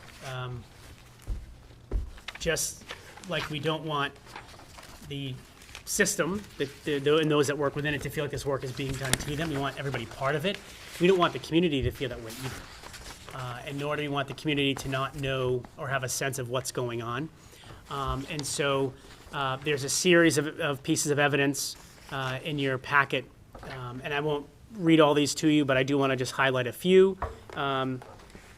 We have tried multiple venues through Facebook Lives, videos, podcasts, emails, text messages, push notifications, a new website, which I know isn't perfect yet, and I know we're still trying to get things fixed and updated on there, so I appreciate everybody's patience. But with that website came a very unique app to help move the communication forward as well. If you have other ideas or suggestions or ways that we can communicate, I am all ears. We're trying multiple venues. And I will say, actually, as of the finalization of my presentation, I had 78 unique points of contact with the district through emails, text messages. We've had up to date, I believe, 7 Facebook Live streams, and we launched our new website. And so we really are trying very hard to make sure the community feels like we are open, we are transparent. I know Matt said that repeatedly with the budget presentation. We have meetings before our meetings. We have one-on-one meetings. We have two-on-one meetings. We have the meeting. We have the meeting after the meeting. So if you all have other ways we can do this, please tell me. But we are trying really hard to make sure that folks feel very much in tune with what's happening in our system, because the work is, I think, tremendous that's happening. So we've got a series of evidence listed there. I didn't include specific videos, but I did put in the evidence just the example of the videos having gone out. So whether it was a welcome back video or MCAS results, my goals I sent to the entire staff, and I'll do it again. I'll send the update out to the entire staff after this. My work is their work, and their work is my work. So I think that's important. And then at the end of the year, we are gearing up for our community survey, which we're going to do super different. It'll be much more short, clear, concise, and I'll ask the committee to actually help me get the survey out. So we can post it all over Creation to get as much feedback that we can on that. And save the date. We have our last District of One event on May 28th. So we've got some plans in the works for that. The other piece I just want to mention here is aligning the communication of the kind of central office with the buildings and the principals. We have tried very hard to align kind of the how and the what and the when we communicate. It's not totally in lockstep, but I really hope that folks have found the communication to be tighter and more seamless between central office and the schools. Fiscal management. Is it okay to move on to? Yep. Okay. Okay, everyone? We're just picking Yeah, apart we're your just- data. I know, I'm thinking. Already ahead? Another meeting, where we talk about like the STARS data in the beginning of the year. It's, and- we I know do it's it in this. here, but Yeah. we usually do it in. Yeah, Oh, okay. yeah. So that's coming. Okay, Yeah. sorry. No worries. I know, I'm thinking, how do I keep No. that from everybody until we go through it, because I know it's distracting. Make it the first meeting in April. Yeah. And so underneath the fiscal goal, everything's listed here. We certainly don't need to walk through this again. This is the work that we've been doing. good. So we're good here. To the student learning goal. We have specific goals for grades 3 through 8. The high school and students with special needs are included in all students. And so let's talk about this. I know this is the kind of piece that people want to get to. The way that this is organized is very macro, like high level. It's just very specific growth percentiles and straight achievement. But I want to say before I get into this that the principals, teachers, and coaches are diving very, very deep into this. They're looking at specific grade level data. They're looking at specific classroom level data, student data, standards, looking for those patterns and trends, using the data to regroup students. and to help focus deeper certain areas of our core instruction, like we're going to see in math and ELA. But for purposes of tonight's discussion, we're looking at just very kind of high-level data. So at our student growth percentile, this is important to mention up front. The way that STAR captures the data, it actually takes 3 data points. So you know we've only had 2 assessments this year. So what it actually does is it takes their last year, so their spring score from last year, their beginning score, and their middle of year score. And I actually like that. I think it gives a really good indicator of where that child's been in almost a 12-month cycle. So you can see at grade 2, our growth percentile in math is 46. In grade 3, it's 45. Grade 4, it's 52. I won't read these to you, but the cut score that we're looking for is to have our growth rate at least 50. So you can see in grades 9, grade 7, grade 6, grade 5, grade 4, we at least met that the expectation of being at 50 and beyond. What we did not include is our early literacy, because this is our first year with everybody. We're kind of, I'm not going to say we're test running it because we're not piloting it, we're doing it. But I am completely blown away by what we're seeing with the early literacy data and the percentage of kids at or beyond grade level expectations. So it's pretty remarkable to see how many students we have at grade level or beyond with this new measurement that we have in place with that. Then we look at achievement. So this is actual percentages of students that are meeting or exceeding grade level standards on STAR at the beginning of year versus the middle of year. So this is mathematics. You can see grade 2, we saw an 8% increase, grade 3 a 3%, grade 5 an 8%, grade 6 a 3%, grade 8 and grade 9 we saw 4% increases. Clearly we have some concerns at grade 4, but I do want to highlight, this is important, that we did exceed the 50 percentile growth benchmark, and I will tell you why when we look at the next slide. So you can see, but we did take a step back in grade 4, and we did take a step back in grade 7. That being said, the leadership team and I have had conversations about our percentage of students at this point of year where in most cases we're about half, right, about 50% of our kids at benchmark. We've got to accelerate to really push kids to where they need to be by the end of the year. When you look at slide 16, you will see the partial meeting, beginning of year to middle of year, those are percentages, and the not meeting, beginning of year to middle of year for math. So to try to reduce the columns and to try to reduce having, you know, these tiny little shreds of columns with a bunch of numbers in them, we just tried to kind of put them together. So if you're looking at the beginning of year partial data, in second grade, that's 43% compared to 44% at the middle of year. I want to bring everybody's attention to that last column, which is the not meeting. We're looking for big reductions in that column. So I want to go to 4th grade for a minute, because we noticed in 4th grade we had a growth percentile of a 52, so we were over the 50 cut score, but we saw a reduction in the percent of kids meeting by 11%. However, we also saw a bigger reduction in kids not meeting. We moved from 27% of the kids in 4th grade not meeting expectations at the beginning of year to 11%. That is still too big of a number. We know 11% is way too many kids. But if you're wondering, how did we take a step back in the number of kids meeting expectations and still see a growth percentile over 54?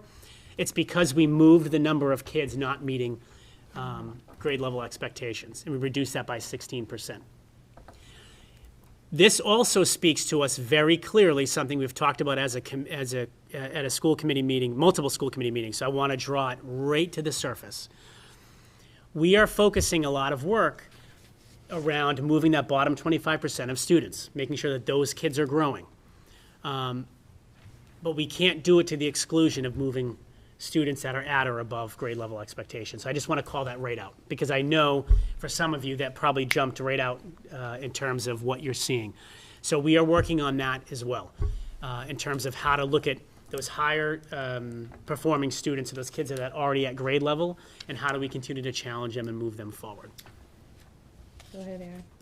So, looking at fourth grade in particular, because it's the biggest number on the all students page, are you able to identify a particular problem area with that? Are you breaking it down that far, and is there already something in place?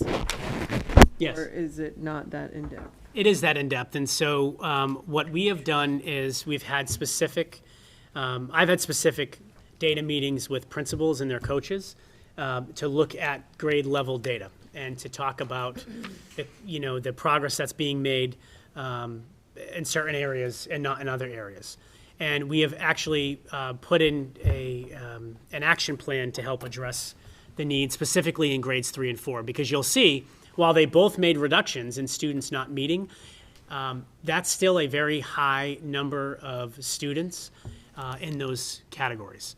And so we've done some very specific work in grades 3 and 4 to help move the needle on that. And in second grade, we are utilizing deeper our instructional coach that we have to do that work.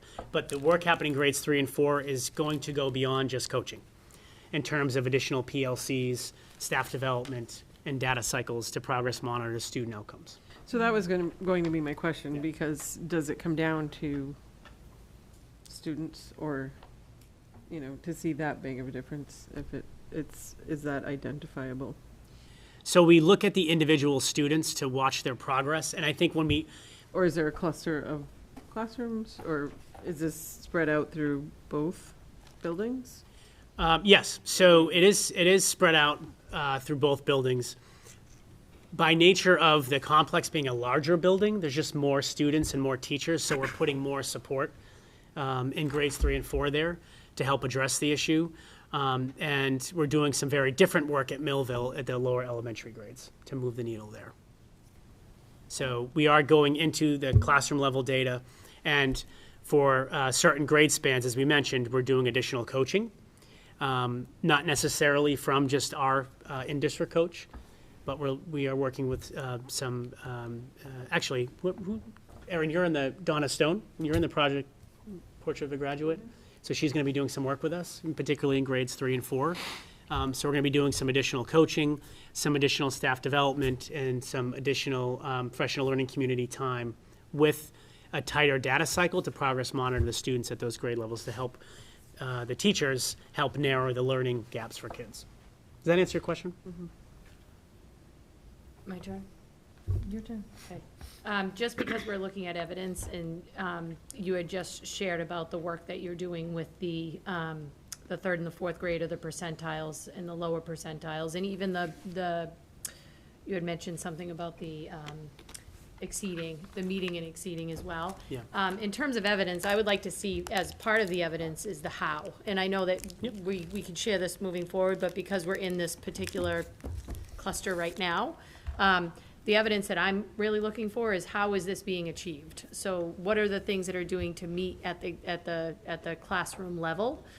Because these are numbers, and I like the numbers, but we're looking at these numbers, and some of them are definitely concerning. So sharing the how we're getting there and how we're addressing these, I would like to see as evidence for this particular round. Can I ask a clarifying question, just to make sure? Sure. So are you asking for additional evidence for the formative assessment, so that? No, or are you it asking would for be the summative, for because the summative? formative Okay. is moving into the summative, and Yep. we're gonna be mid-March, so I just want to think- make sure I get you what Yeah, you're... so I think this is good information to have, but knowing that, you're having these meetings, and you are identifying students, and you're breaking them down, what is the how? How are we going to, or how are you Yep. going to address these issues, so that hopefully come the summative time, these issues have been addressed? Do I think it's gonna go away? Not in 3 months, but if you're building that into, the leadership team, and the leadership team is sharing it out with their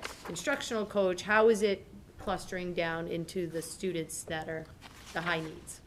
That's what I'd like to see as evidence. Sure, that makes perfect sense, and that's the work that we're doing, so we'll be able to, quite honestly, just share the actual work samples and the Yep. things that we're putting in place for that. I think, again, and I know I mentioned this already, but I do think it's important to just reference the fact that in mathematics, the third grade was able to move almost 10% of the kids out of that category. And I think that's significant.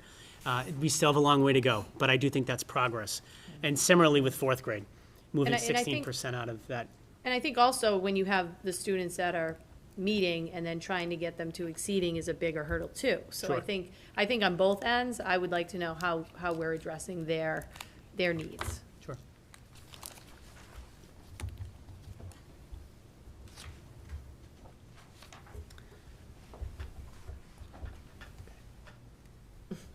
Anything else in this particular? No? Okay. Then we shift into ELA. You'll see with English Language Arts, significantly higher SGP scores in grades 2, 3, 4, 5, 6, even 7 is off by a point in grades 8. We're looking for that score of 50, and we can see that our classes are achieving at least or beyond that as far as the growth that's being made. In 7th grade, we're just a point below, and in 9th grade, we are 10 points from where we need to be. And so we've had some very active conversations with the high school about that and what could be going on to address this differently, which we can talk about in a minute when we finish kind of looking through the rest. So when we look at achievement data, you can see in 2nd grade, so again, this is beginning of year to middle of year, exceeding and meeting. We increased our achievement data by 13%. 3% in grade 3, 2% in grade 4, 5% in grade 5, so on and so forth. So not robust gains on this end, but still moving in the right direction. Again, with the exception grade 9 saw a reduction of 3 points. And again, I think the message to the staff and to the principals that we've been having really is the importance of we're about halfway proficient. And when you look at the numbers of students in our next slide, in that partially meeting, we have a lot of kids that are still sitting right in that bracket.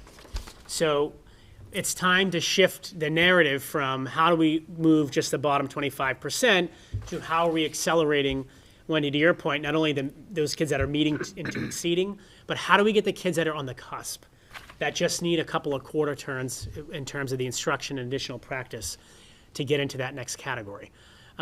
Because you'll notice here, again, 6% of students, not at grade level in grade level expectations in grade 2, 11% in grade 3, 8% in grade 4, 2% in grade 5, et cetera, et cetera. So this isn't as clustered as tightly as the math data, but you can still see that we've got work to do in 3rd and 4th grade.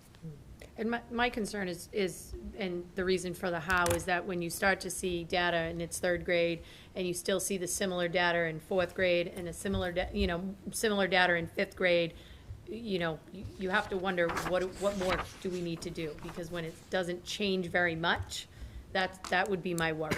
Even if it changed, it changed a little bit, but once we have that, consistency, I start to worry. Well, and I think what I notice here is actually different. What I see is a pattern of grade 2 making some strong gains, right. A bit of a dip in grade 3 and 4, and then strong gains in grade 5. Right. I'm just saying that, when you start to see that pattern, you just wonder. And not that there is a pattern, but just as a general. Mm-hmm. Yeah, anyway. Clearly, they catch up by the middle school, which is interesting. Usually not the case. I mean, you can see it's single digits, at the middle school level in Right. terms of kids not meeting expectations. And again, we want it to be 0, right? Well, right, but the fact that we're, 5, 6, 2, I mean, that's, significant. it is. Considering there was 11 when that, Has it ever been considered that it's the method of the test? Like for a 2nd grader to sit down and do the online, maybe it's a little bit of comprehension on the test taking too, in the lower grades. Just a guess. Yeah. I felt like, personally, when I went in 2nd and 3rd grade for my parent-teacher conferences, I was always told, this isn't a true snapshot of your child. This is, so I think that might play a small factor. That's why we need to get the Yes. Chromebooks down lower and lower, Yeah. so that it So we just, might they see a get used difference to. next year. Common. Next year, it might be a little different. We did pull out the mixed grade level data again, just because it was a focus last year. And, you know, moving forward with next year, the goal is to not have this model in place, but that'd be important to see. But I just want to underscore before we discuss any of the data points or questions you might have, these are small numbers of kids. Right. So you move 2 or 3 kids and your percentage looks like it jumps a lot. But we have to keep in mind, it's 2 or 3 kids. It's not, these aren't large numbers. So this is why the sample size really makes a difference. And we won't talk through all of these, but you can get a sense for the beginning of year to middle of year exceeding and meeting numbers, and the changes with that. But again, we're talking really small numbers of kids. Similarly with the partially meeting and not meeting. So we're looking at small class sizes here. And ELA. You can see what's happening here, grade 2. 4th grade class, dang. 4th grade's at 100% of the kids in their mixed grade. These kids are all in their aggregate too, so it's important to note that they're just lifted and extracted from here. The partially and not meeting. And lastly, students with special needs. And I know, Jill, did you have your specifics, if there's any individual questions about numbers of kids or anything along those lines? Perfect. So, again, these are lifted right from our aggregate results. And so these are the students with special needs specifically related to math and how they grew from beginning to middle of year on meeting and exceeding expectations. Similar format as the others. But we do have specific numbers because, again, the numbers are small. You know, you're talking about 12 students in a particular grade level, that they're not a significant number of students. So if you're curious about the growth within particular grade levels or within particular bands, Jill actually has the specific numbers. She can tell you how many kids in 2nd grade in math grew. And so we're down to truly that level and who the students are and the work that they're doing. So you can get a sense of the percentages of growth, 10% growth in achievement in 2nd grade. 3rd grade was basically flat. 4th grade took a large step back. That is not -9, by the way. That's minus 19, 20? What is that? 9. -9. No, No, that's not 9. it's 19. 19. Wait, what? Oh, To go No. from I'm just 23 looking to at 4. Yeah. what's written. Minus 19. Grade 5 was plus 18. Grade 6 a plus 6. Grade 7 was flat. Grade 8 showed an increase, a plus 11. So, can I, But there's, again, they're small numbers. Go ahead, Jane, I'm sorry. these are all people who were tested in the beginning and there's not new people in the No. Not new middle kids. mix, right?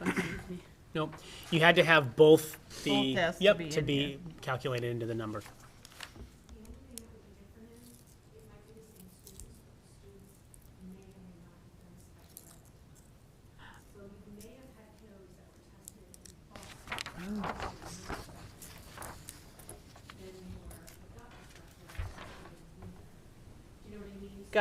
Gotcha.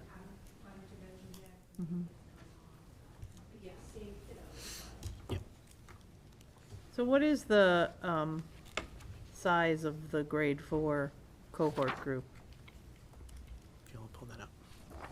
We made sure we had all the backup in case anyone had any unique questions to this. She might. Do you want to come to the table, Jill, with the computer? So that people have microphone. That's not plugged in, is it?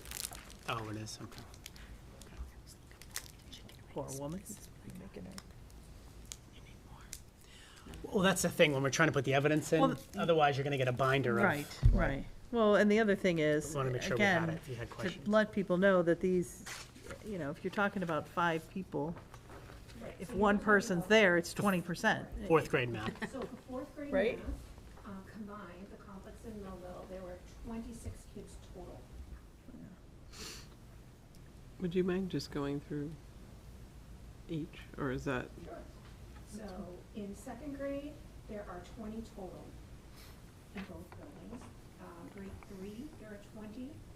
Grade 4, there are 26. In grade 5, there are 20. Thank you.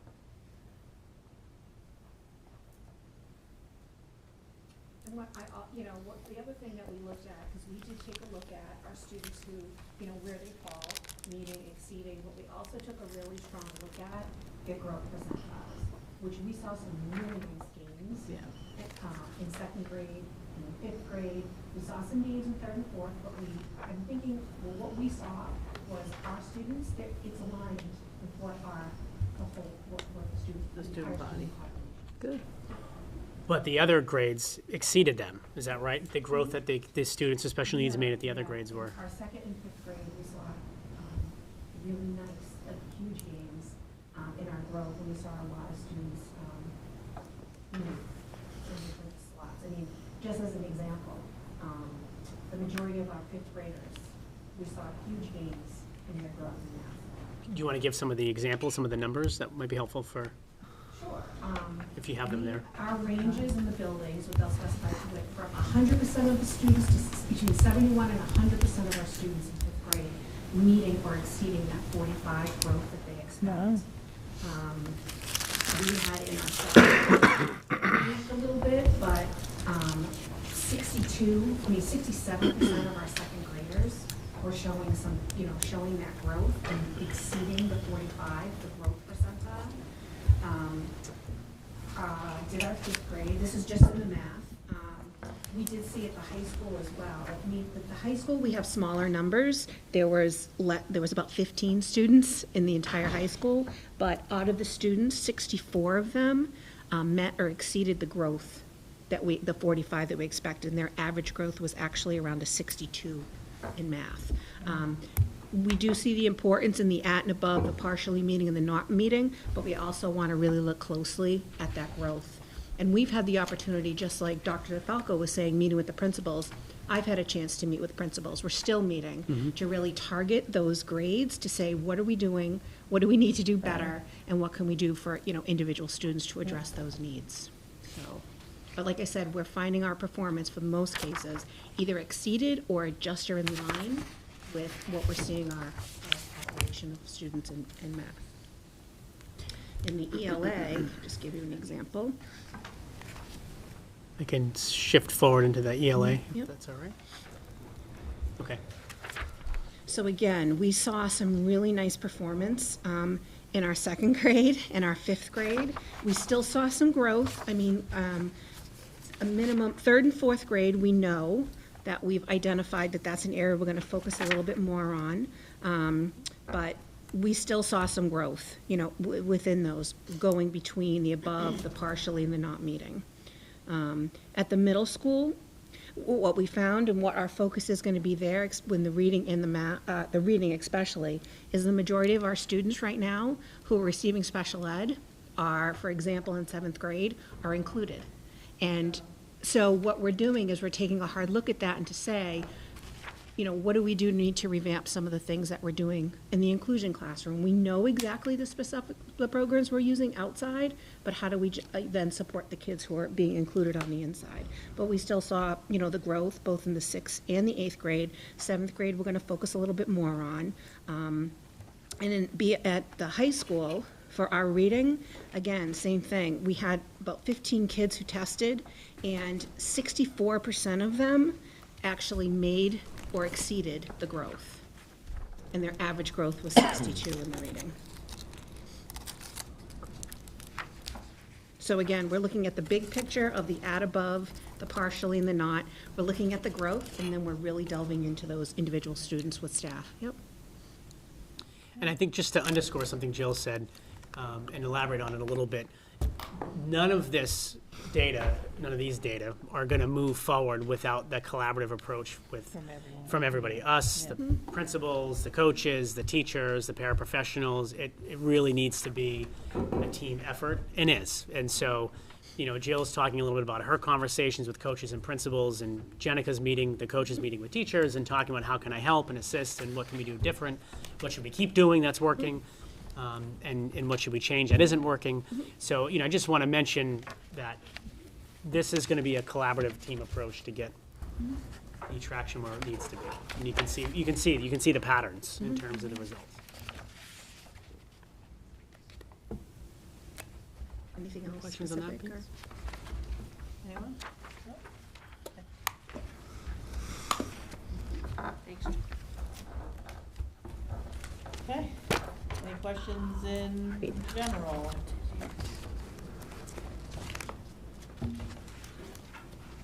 So lots to go through, listen and read.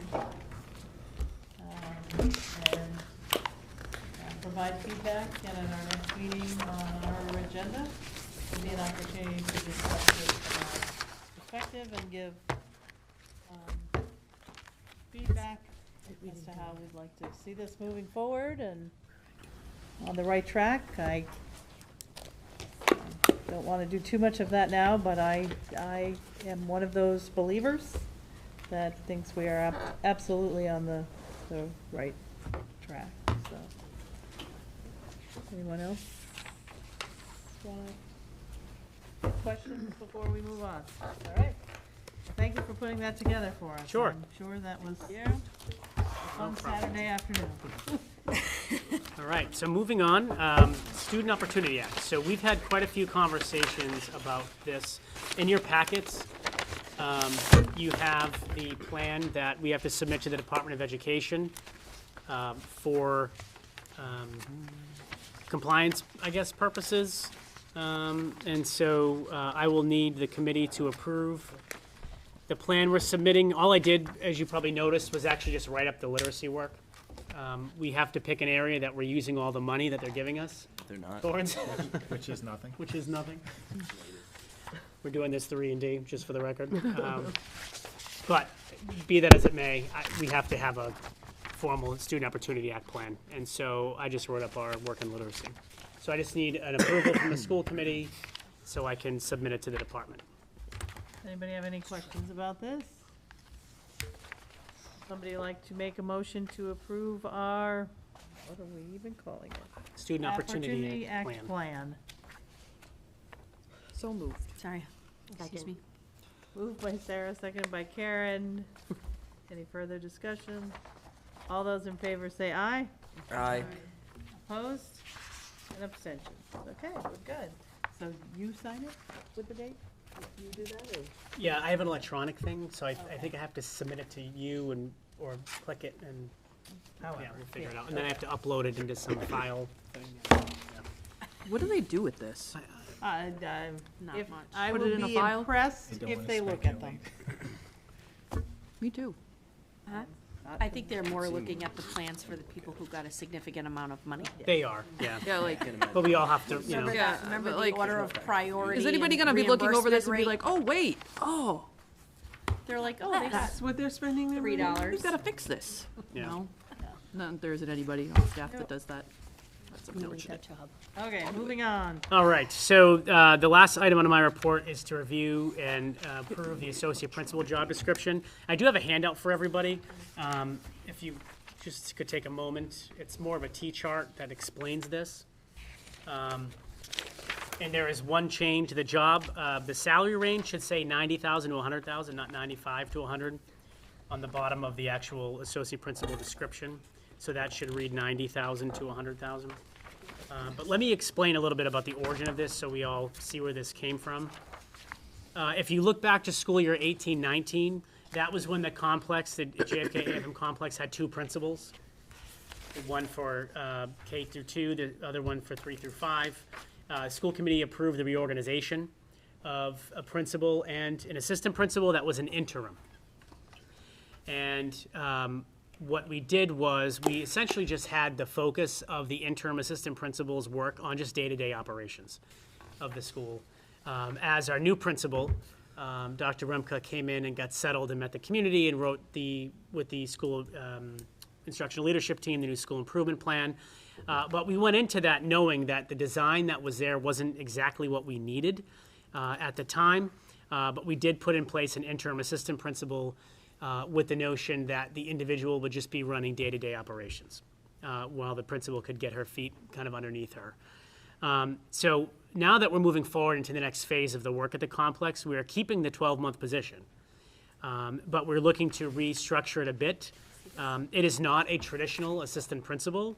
While there are assistant principal functions in the associate principal's job, the focus of the associate principal is to support the implementation and develop and support the implementation of the school improvement plan, the targeted PD plan, support the social emotional behavioral curriculum and work happening in the building, and to be an active member of the school instructional leadership team.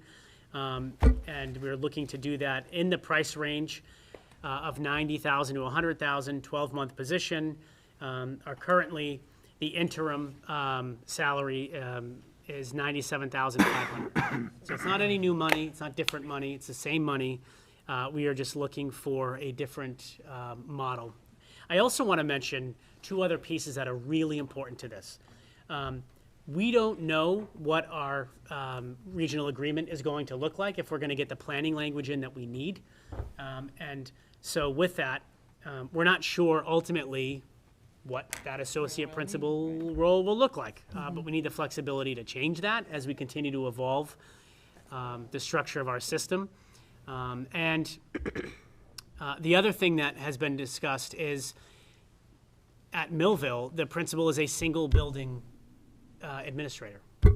And so I've said to the committee multiple times, yeah, BMR, small, 1,800 kids, sure, but the work we do is still the work every other district has to do. It's just smaller, right? So we kind of take on more.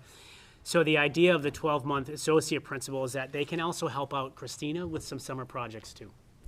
As we continue to align and strengthen the work between the two elementary schools, they're doing a lot of similar work. And so while the associate principal will live, in fact, at the complex, there is no reason that there can't be some joint effort and some support. In particular, when we think about professional development and building and planning and delivering PD to both schools, often the schools are coming together anyways. And so that is a difference from what things look like now. So I just wanted to bring that forward. So I'm looking for approval for this position. You're looking for a motion to approve this, and then we'll have discussion. So moved. Moved by Aaron, is there a second? Second. Second by Karen. Okay, discussion. So this is a new position for us, correct? Yes, we do not have an associate Associate principal. principals. We don't. We have assistant principals that are 12-month, that are 10-month 10-month. in the we have two in the Unit B bargaining unit. But we took a 12-month non-union position and just reorganized it into another 12-month non-union position.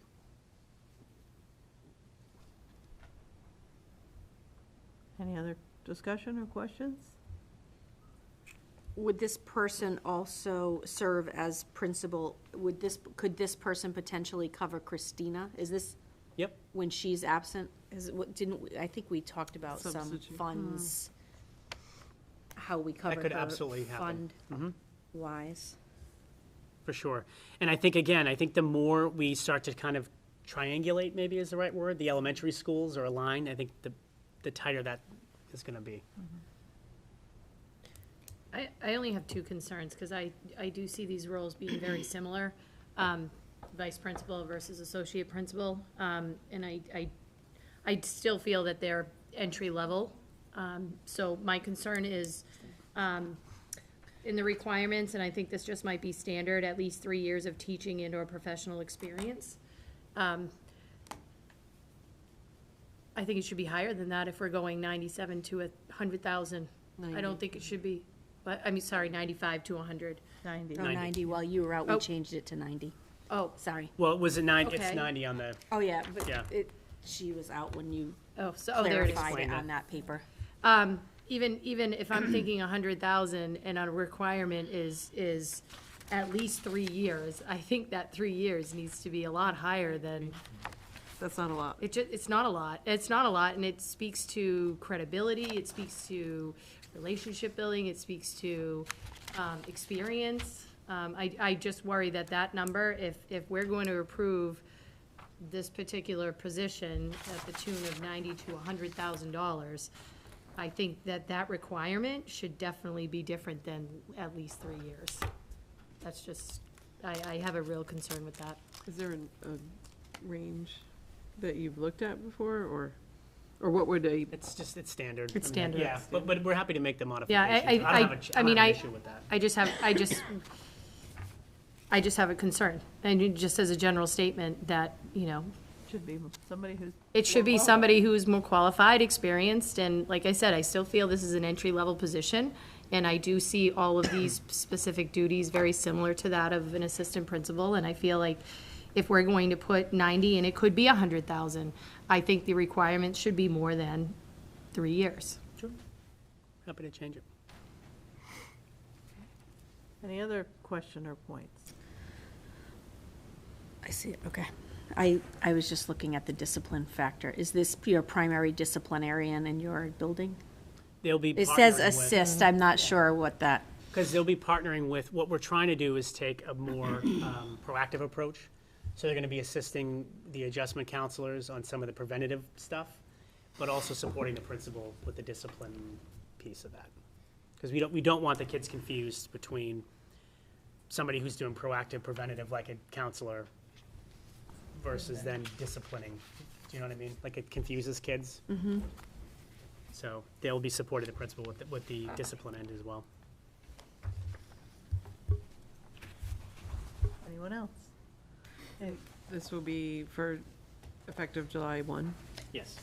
And the money is in the budget. I don't want the community to think that this is new money we're asking for. It is the current interim assistant principal salary that's in the budget. It's just a new position, so it's something that typically would come through us, right? Yes, yeah, we reorganized that into an associate principal title using the same money. Is this gonna be another committee? What? Who wants to run it?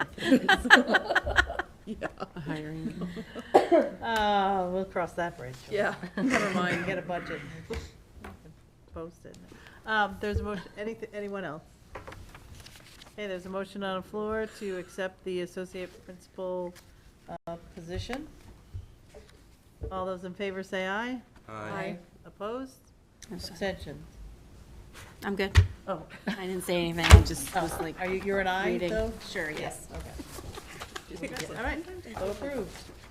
Thank you. And that concludes my report. Did you want to say anything about tomorrow, or? Sure, yeah, I can do that now, yeah. We had issues that we weren't aware of before we created the agenda. How about that? Yes. So just an update on the coronavirus situation. There has been, I know more about this thing than I really care to know, and to be frank, I'm sure most of you are all in that same boat. And we have taken just a ton of precautions and have really done all of the preventative work is the best we can, from cleaning to delivering food service differently, to supporting our staff that have compromised immune systems, to supporting our students that have compromised immune systems, to working with families that want to keep students home due to unique situations. But we are at the phase now where we've got to prepare for what might be next. You know, we'll put it right out there because you can find it on any news channel. There are multiple school systems across Massachusetts that have already closed for up to 30 days. I am not comfortable doing that yet, and I also feel strongly that we need to work as an instructional team to make sure our learning plans are tight and in place. So what I wanted to avoid was running business as usual until all of a sudden you can't. And as many proactive measures as you can put in place, we have, even from canceling trips and large groupings, and you've all seen the updates, and the community has too. But we're at that stage where we need to be planning for the instructional and the learning side of this. And I will tell you, the communication from the top, so to speak, has been a little confusing. Specifically, superintendents were told, do not do virtual learning plans. They won't count as time on learning, so don't bother. We're not doing blizzard bags. We're not doing that whole thing. Don't do it. Doesn't count. Move on. So we all said, okay, we will put the brakes on that plan. We recently heard information that said, you better get your virtual learning plans in place because you won't have to make up school days beyond March 15th. Should you exceed the 5 that are built into your calendar, and it's likely that could happen. That message was Tuesday. after the governor's declaration of the state of emergency and all the provisions that he's putting in place in the executive office. I will be really honest and blunt about this. My message to the Superintendent Association and to my colleagues is we need a different approach at the top. And this is not a snow day. This isn't figure out if you can plow your streets, figure out if you can sand your roads and get your sidewalks cleared. If you can't, you can't, you can, you can, figure it out at the local level. If we're going to declare from the governor a state of emergency, and he's going to put a declaration in place of all of these things that he's doing with the executive offices, I think we need to have a better kind of statewide approach to how we address these issues at the local level. And so we decided here, because that is not in place, by the way, yet, although there is guidelines from the Department of Public Health, we did decide to do tomorrow no school for students, but a planning day, a structured planning day with our teachers and our leaders to make sure that our learning plans are in place if that happens. And we have a call tomorrow morning at 8:30 with the commissioner and the assistant commissioner of the Department of Public Health. And we're not entirely sure, Matt and I have a call at 8:30, we're not entirely sure what that conversation is going to look like. And please don't think I'm being overly critical of anybody. This is new territory for all of us. I just think you've got 365 school systems in Massachusetts, and we're all going in different directions, literally every one of us. We can't have that. And so we are certainly, our mantra has been, we're not panicked, we're just trying to be prepared. And so we've done everything we can on the internal end to make sure that we could continue to run the schools the best we can until we can't. But we need to start preparing for that until we can't, whenever that is. If it's next week, 2 weeks, 3 weeks, tomorrow, whenever. So that's what tomorrow is all about. It's just a planning day so that we can make sure that we're all organized and ready to move into action, because it's not as simple as it might sound, right? The kids go home for X number of days or X number of weeks. Well, that's great, but we still need to make sure they're learning, and we need to make sure they're eating. I know that isn't a popular conversation, but I want to make sure our kids are fed, and I know the committee does too. And this is a complicated issue. We have a large number, about 100 employees that are hourly. We got to talk about that. We've got a third of our staff that are not on salaries, and these people have families too that we need to address. And how do we support our staff that work hourly? And this isn't their fault. They didn't ask for this. None of us did. So I only say that to kind of forecast that this is a more complicated issue under the hood than it might look like. And while we've been doing the best we can to keep the community fully in the loop, I have talked to Colleen Straponi probably more times than my family in the past couple of weeks, honestly, between me and Matt, our conversations. The Board of Health. I now have the cell number to the nurse that is on the Board of Health to get her directly if there are issues. So I think, everything's in place to try to run the schools as long as we can and keep them open. But at the end of the day, I think we all at least see probably what the inevitable is going to be. It's just a matter of when and how long, they will be closed. We just have to make sure we're ready. So that's what tomorrow's all about, and I hope that's clear, and I hope everyone understands that. And they, I think people need to understand also that we as a board also acknowledge all the other stuff that's getting canceled or postponed and all of that. Like, I know for my family, the extra stuff that happens in any school district, and even my own personal teaching position, I think a lot of the extra that goes on to the learning is so impactful for some of these kids. As I was sitting here, I got the notice that MIAA has postponed the start of the season for spring sports until at least March 30th, and that they're going to, revisit that after. Being a mom of a senior athlete who potentially is going to throw javelin at the college level, this isn't, it's like, oh, it's just sports.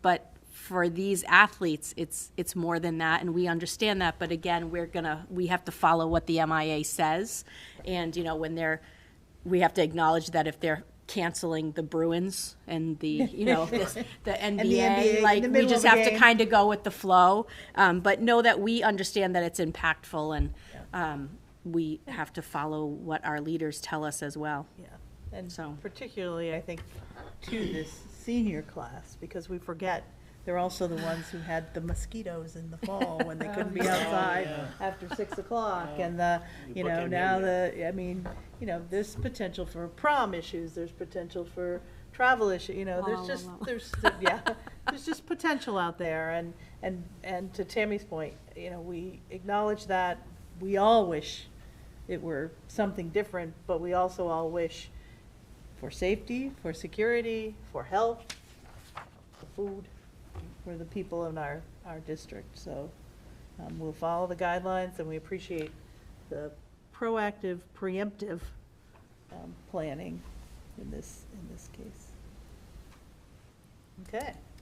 Can I just ask one Yes, question? sure. And maybe I missed it because there's been amazing information as a parent, you know, just when you start worrying about, oh my God, is the school gonna be clean? We already got the email, this is our cleaning schedule. So was there any mention of the administrative 50s? Is our policy for the high school kids, if they're absent, is that null or put on hold for this quarter? So it's. Or has that not been? We haven't discussed it yet. I Yeah. think that needs to be. It was in, I did get a couple of emails from a few parents that had that question, and to be frank, we were still addressing, you know, like the sneeze guard on the buffet line, trying to make sure that we weren't passing the germs. Like, What was your question? but so we have to get to those, If they miss that more level than of 3 detail, and I think we're ready for that. I think that's they what get we're, 50s, that's either kind of where until we're at, is how do we get into the weeds of like attendance and the. Yeah, and I, you know, go on the side of caution. Yeah. Worry about Agreed. that later. Yep. I mean, Agreed. saying. So we'll definitely address that for sure. Planning. Okay. Matt, can you top that? Speaking of planning. So the first piece of my report is the use of excess and deficiency funds. We have already discussed using excess and deficiency funds. In fact, the committee approved Dr. DeFalco and I to use excess and deficiency funds to, provided that they were certified, to use for the security vestibule project and for the capital planning project. And now that the E&D has been certified, we would just like to put together an official vote stating that we would like the authority to raise this year's budget amount by the amount stated, which is approximately it's $105,000. And $60,000 of this would be used to pay for the security vestibule, and $45,000 of it would be used to pay for the capital planning project. So, if this, bless you. Bless you. If this is approved, or if we move to use this E&D, then the next step will be my communicating this with the towns, and then the towns have a set number of days to choose whether or not to act on it. And our hope is that they understand. I would like to make it very clear that by raising our budget, by using excess and deficiency funds, this has no impact on the town's assessments for this year or for next year. Yeah. Is everybody clear on that? Would somebody make that motion? So moved. Second.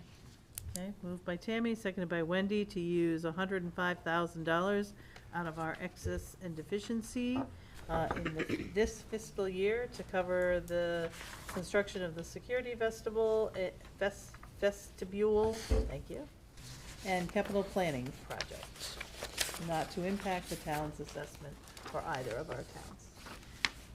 Any discussion? We've already really talked about it. All those in favor? Aye. Aye. Opposed? Abstention.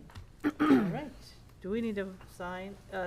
Tara needs to get something. I believe I'll need to have something certified by the Tara secretary. does, so we need to get Tara. Okay.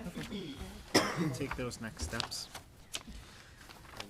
For the financial reports this evening, not that we haven't spoken enough finances. You can never speak too many finances. I will say that everything on the revenue report looks fine. We've been collecting the money that we're expecting to collect. We haven't had any issues. I can actually say that our revenue will start looking even better than it was anticipated to be. We did just, this is breaking news, we did just yesterday receive a supplemental FY19 payment for regional transportation and homeless transportation, and the total of that supplemental payment came out to approximately, I believe it was about $23,000, which was significant. Yeah. We also received a supplemental increase in circuit breaker, which was about $2,600. So, Every day counts. any counts, exactly. Anybody bring their spectacles? Well, luckily, there's nothing too close to look at. No.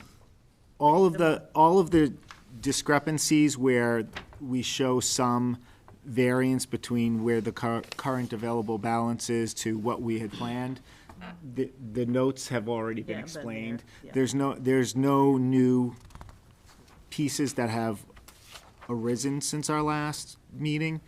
The one thing that I would say is, after this month, we'll be able to start really looking more closely at how numbers are starting to tie out and to potentially change the forecasts so that they're a little bit, a little tighter.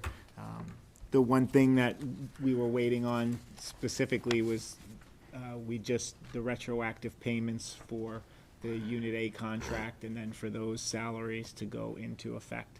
So we could just get a better understanding over the next pay period, whether or not our targets are accurate right here. Are there any questions about the expenditure piece? You also have in your package the personnel changes, which we will not discuss publicly. And with respect to the facilities, which is my next report. So the JFK AFM complex roof, we've been in touch with Blackstone. We've been in touch with the insurance company. We've been in touch with vendors. It has been determined that we need to put the project out to bid. And I was speaking with the representative from Sarnafil and one of the people that we got a quote from, and we're working to put together the scope of work so that we could put it into the central register and then have the work be bid upon. The high school secure vestibule, as of right now, we are anticipating that it will be done during the April break by New England School Services. They've done work at the high school before, creating some doors for us, and their work came out really good. And we've just been finalizing some of the mechanical pieces and getting specific cylinders for the locks on the doors, because apparently it was the locks at the high school, they were proprietary from the company that we purchased them for, and unfortunately the company that we originally purchased them from was basically a one-man shop who passed away. So we've been Yeah. So we tracked down another company that I believe inherited the rights to those locking systems, and we've been in touch with him today. So, Matt, may I just clarify? So we just approved the use of E&D for this project. What's the time frame to get the response from, do we need the response from the town or non-response from the town in order for this to go forward? we'll need it in order to. know if I asked that We'll need it correctly. in order to use the funds to pay them, but I don't anticipate that there will be a delay in when we have the final authority. So they could potentially do the work and we wouldn't know how to pay them? Wait, can you just say what you said again? No, I'm saying, we previously approved the use of the E&D funds. They need to go to the towns, and both Jason and I have spoken with the towns about these specific projects that we were planning on presenting to them and asking for the use of E&D, and Which we just did a minute ago, right? Yeah. Okay. and now What's the, well, They have 45 days. 45 they have days, okay. 45 days. Correct. Can I mention too, this March particular and project, 45 when, days is when April. we met with Senator Fatman, we actually, had requested that he put a line in his budget request to have this funded for us by the legislator. So he did, so we'll see, I don't know what will come out of that, but, he did put the request in at $50,000 to pay for this That project would be for us. amazing. Yeah.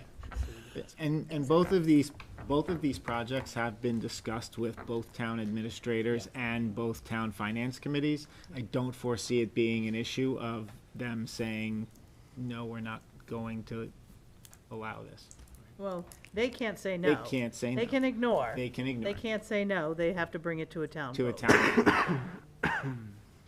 And I But believe it- regardless, we're gonna do the work. Right. Okay. Yes, the work is getting done. Yeah, we gotta insulate that entryway. I know, I guess I wouldn't like put an addition on my house unless I knew I had a way to pay it. I guess I'm just, Well, you all approved it already, we just, well, I know, well, I thought we approved the use of E and D, and now we just did the next step of that, so. We approved the projects contingent upon the certification of the E&D, and the E&D was just certified. So that's where. delay. So I guess I assumed we would wait to make sure we had the money before we actually started, but if that's not how we do it, then I'm just asking. So I think worst case is, I mean, if We have to it pay wasn't for it another approved way. by the town, we'd pay for it and we'd have a negative balance this year, then money wouldn't roll into E&D. E&D. So it's kind of Yeah. 6 of one, half dozen the other. This is necessary work. This is like, That Required by was the timely. Massachusetts General Law, Chapter 71, Section 103, B and N. Not to build a security vestibule. no, but no, she's talking about the 45-day 45 provision. days. 45-day Yeah, provision. we've But gone I'm over saying that this quite a isn't few required. times. This- Like, So where where's- did that come from? I know, I'm like, The 45-day provision. yes, We've had lots so of- they, essentially they It's should do actually nothing A and C, then not it's D, approved. But that's okay. I understand that, but it sounds like Only you and one other Additionally- person know. they have until. Additionally, the capital planning project We shouldn't do is it before going on and has been what I'm moving saying. forward well. The next step, I actually just spoke with them today. The next step is going to be figuring out how we want to gather input from all of the stakeholders, students, teachers, community members, and Dr. DeFalco and I will be discussing that and then probably bringing some thoughts to the school committee and finding out what we want our next steps to be. And that is the end Excited for of, that, I have to tell you. I'm excited for that. yeah. School committee, any issues to?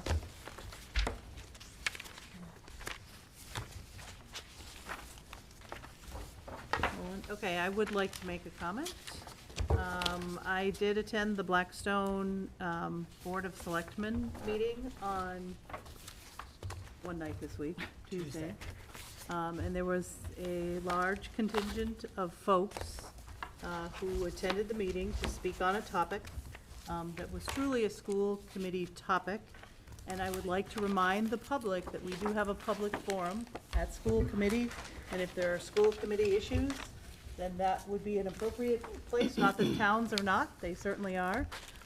But I did hear their concerns, and I will remind everyone that the school committee does not hear personnel issues.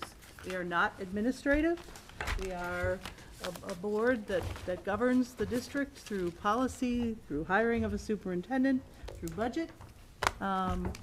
And we certainly appreciate hearing concerns and accolades and anything else from our public. We'd love to have a room full of people come to our meeting and share their thoughts.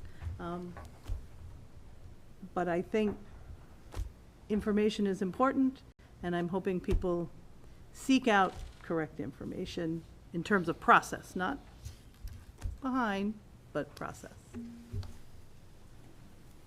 And, sorry, and I just wanted to let you guys know that I reached out to one of the people who spoke at that as a personal, as a me, and said, I am a member of that board that you mentioned. Right. And told him just what you said. Yeah, it doesn't- You know, you feel free to run for a seat, do Right. whatever you need to do to get on a seat, but even if you're in that seat, That's not we what do we not do. take care of personnel matters. So We do. I just wanted to publicly say that I did respond in a private message to that person. And also on another issue, I just want to say to families, like, we don't know what's happening next. If you have young children, you should probably start thinking about what will happen if schools do close. You may not need that contingency plan, but it's really important that you have a set, I'm fortunate, I now have 17 and 18-year-olds, so that's the one thing I don't have to worry about in all of this mess, but they should, you should have a plan at least brewing in the behind the scenes in case this So, goes anywhere else. And I shared with Dr. DeFalco today, as we spoke earlier on this issue, I watched the television screen as if it was a snow day. Canceled, closed, closed for a week, closed for 2 weeks, closed for a month. I mean, just scrolling, literally just scrolling. I was blacking out teams on our rugby tournament list, and it went from 8 to 6 to 4 to 3, and now it's just Nichols College on that list. So, Yeah. Easy win. yeah, we're the winners. So, We're the precaution, winners. precaution, Yeah. and planning are all important, so. Anybody else? I'll entertain a motion to adjourn. So moved. Second.